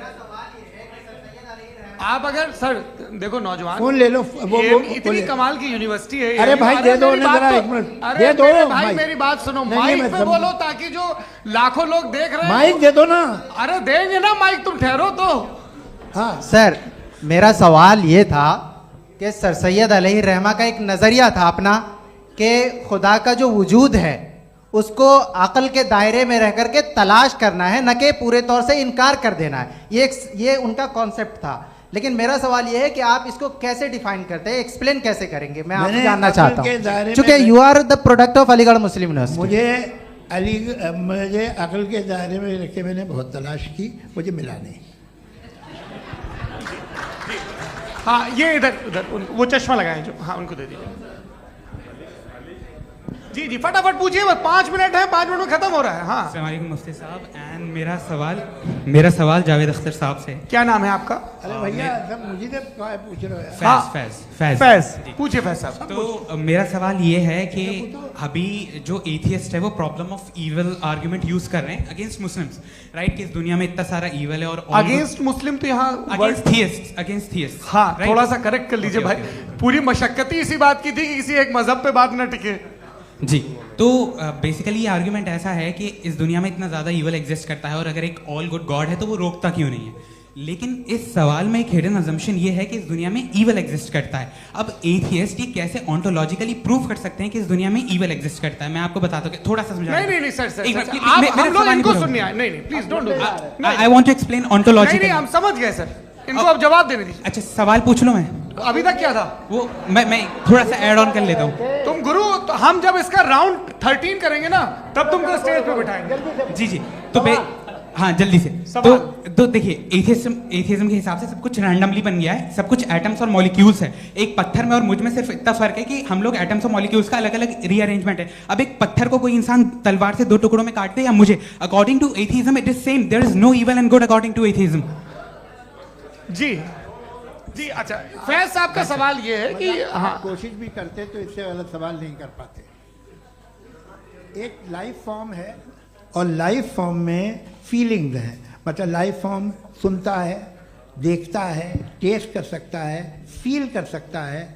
तो उसकी जो ये जो क्वालिटी इस बबल में आ गई है तो वो जानवर में भी है, इंसान में भी है। तो जाहिर है कि उसे कोई तकलीफ पहुंचेगी, तो चूंकि उसके पास वो सेंसिटिविटी है तो मैं करेगा। पत्थर में वो सेंसिटिविटी नहीं है। तो ये क्या सवाल हुआ कि अगर पत्थर को काटा तो पत्थर को तकलीफ नहीं होती, तो आपको काटे तो आपको क्यों तकलीफ हो? बैठ जाइए। जी हाँ अगला सवाल। हाँ पूछे जी जावेद अख्तर साहब। अरे भैया सब आप लोग मुफ्ती साहब को छोड़ रहे हैं तो मेरे ही पीछे पड़े हैं क्या? फिर चलो बोलो भाई। You asked how God can exist when children die in Gaza. Huh? You asked how God can exist when children die in Gaza, and you also mentioned the rise of atheism in Europe. But the same events also are leading many atheists and non-believers to turn towards faith. How do you interpret this contradiction, where suffering pushes some away from God, yet brings others closer to belief? आपको एक बात बताऊं, दुनिया perfect तो कहीं भी नहीं है, हर जगह कुछ खामियां हैं। बेटा एक मिनट, आप ही को कहेंगे, देखो वो तो कुछ खामियां, कमज़ोरियां, खराबियां सब जगह है। लेकिन अगर देखोगे ईमानदारी से कि दुनिया सबसे ज़्यादा महज़ब कहाँ है, एक आम शहरी को कहाँ हुकूक हासिल हैं, वो बोल सकता है, अपनी मर्ज़ी से काम कर सकता है, अपनी मर्ज़ी से राय दे सकता है, हुकूमत के ख़िलाफ़ बोल सकता है, बरसरे इक़्तिदार लोगों के बारे में बोल सकता है, सरमायादारों के ख़िलाफ़ बोल सकता है। तो आपको ये स्कैंडिनेवियन कंट्रीज़ में मिलेगा, वेस्टर्न यूरोप में मिलेगा। मैं नहीं कह रहा वो परफेक्ट है, बिल्कुल नहीं, वहाँ बहुत ख़राबियाँ भी हैं, परफेक्ट तो कोई।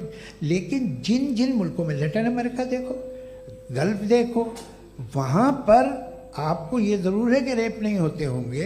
रेप की ज़रूरत क्या है भाई? उसको तो ख़रीद लो, घर में रखो, सड़क पर रेप करने की क्या ज़रूरत है? मगर सुनिए, मगर हकीकत ये है कि वहाँ शख्सी आज़ादी राय देने की, बोलने की नहीं है। जी ये एक आखिरी सवाल मुफ्ती साहब से। हाँ मैम, इनको माइक दीजिए। शुक्रिया। मेरा नाम मनीषा है, मैं हरियाणा से आई हूँ। मैं मुफ्ती साहब से एक बात पूछना चाहती हूँ। आप बार बार जावेद साहब को कॉन्ट्राडिक्ट तो कर रहे हैं कि आपने ये कहा, लेकिन आप भी अजम्पशंस के बेसिस पे बात कर रहे हैं। आपने खुदा के होने का कौन सा प्रूफ पेश किया है, खुदा की एग्जिस्टेंस का? अब इस सवाल को अलग रहने दीजिए, कौन एथीस्ट है कौन नहीं है। और दूसरी बात जो आपने एक छोटी सी कही थी कि ये फ्री विल का इस्तेमाल करता है इंसान अपनी, लेकिन इस फ्री विल का इस्तेमाल में मतलब खुदा ने ये दे दी सबको ये इजाजत कि वो कितना घिनौनापन और कितने ज्यादा खराब से खराब तरीके इस्तेमाल कर सकता है। जवाब सुनते जी। आप फ्री विल को मानती है ना, या अब कहती है कि फ्री विल नहीं है ना? मानती है ना? तो अब आपके पास इसका कोई एक्सप्लेनेशन नहीं है कि अगर एक इंसान उस फ्री विल का इस्तेमाल करके गलत काम कर रहा है और बच के अच्छी जिंदगी गुजार के निकल जा रहा है, उसका कोई रिकम्पेंस नहीं है। हमारे वर्ल्ड व्यू में जो इंसान गलत काम कर रहा है उसको भी रिकम्पेंस यानी उसका बुरा बदला मिलना है, और जो सही काम कर रहा है उसको सही बदला मिलना है। लिहाजा जो फ्री विल है वो इस तरीके से है कि एक लिमिटेड टाइम तक खुदा ने मोहलत दी है। ऐसा नहीं कि छूट दे दी, जो करना है करते रहो हमेशा। वक्त आएगा जब एग्जाम का टाइम खत्म होगा तब रिजल्ट आएगा। दौराने एग्जाम जबरदस्ती आपको नहीं बताया जाएगा। अरे भाई एक सेकंड जी, एक सवाल मुफ्ती साहब से मेरा है। मुफ्ती साहब से एक सवाल। रुक जाइए, आपसे फोन, आप इसके बाद आपसे माइक रहेंगे वो। हाँ, बोलिए। मैं मुफ्ती साहब एक ही सवाल करता हूँ कि अगर जो हो रहा है फ्री विल से हो रहा है और एक दिन बरोज़ क़यामत इंसाफ होगा मैशर में वगैरह वगैरह, तो दुआ क्यों मांगते हैं लोग? दुआ मांगते हैं इसके मतलब है अभी भी उसने ये डिपार्टमेंट रखा है कि मैं रोजमर्रा की जिंदगी में बिल्कुल बिल्कुल ही कैन। तो तुम कैन हो, तुम मुझे नौकरी दिला देते हो, मेरे बेटे को ग्रीन कार्ड दिला देते हो, और 45,000 बच्चे मरते हो, उन्हें रोकते नहीं हो। नहीं तो क्या आप ये कह रहे हैं कि इस दुनिया में जालिमों को कभी पकड़ ही नहीं होती है? अरे जो भी पकड़ होगी वो बच्चे रोते हैं। बिल्कुल, देखिए मैंने अपने ओपनिंग स्टेटमेंट में यही कहा था कि जनाब जावेद साहब सिर्फ इमोशनल आर्गुमेंट देंगे। This is an emotional argument. ये छोटे मोटे इसके पीछे का रीजन मैंने बताया क्या है, देखिए मैं इसके पीछे का रीजन क्या है मैंने बताया। मंच से आप लोगों को सज्जनों इसलिए कह रहा हूं ताकि थोड़ा सा आपके कॉन्शियंस पे जोर रहे कि आपको ऑर्डर बचा के रखना है। वक्त तय हुआ था, ये वक्त पूरा हुआ, आपने इतने धैर्यपूर्वक सुना, मैं आप सबका बहुत बहुत शुक्रगुजार हूं। यदि इन दोनों विद्वानों की इच्छा होगी तो कभी हम इस बातचीत का राउंड 2 राउंड 3, यही तो देखिए खूबी है इंसान की कि बहस मुबाहसे में वो पड़ा रहता है। आप लोगों ने बड़े धैर्य का परिचय दिया, बहुत बहुत शुक्रिया। इसी के साथ ये बातचीत यहाँ पे समाप्त होती है। आप लोग को मैं एक बात बता दूं, ये सारी बहस हो गई, अब मुफ्ती साहब और बड़े मुफ्ती साहब इन साथ के साथ मैं खाना खाने वाला हूँ। अच्छा।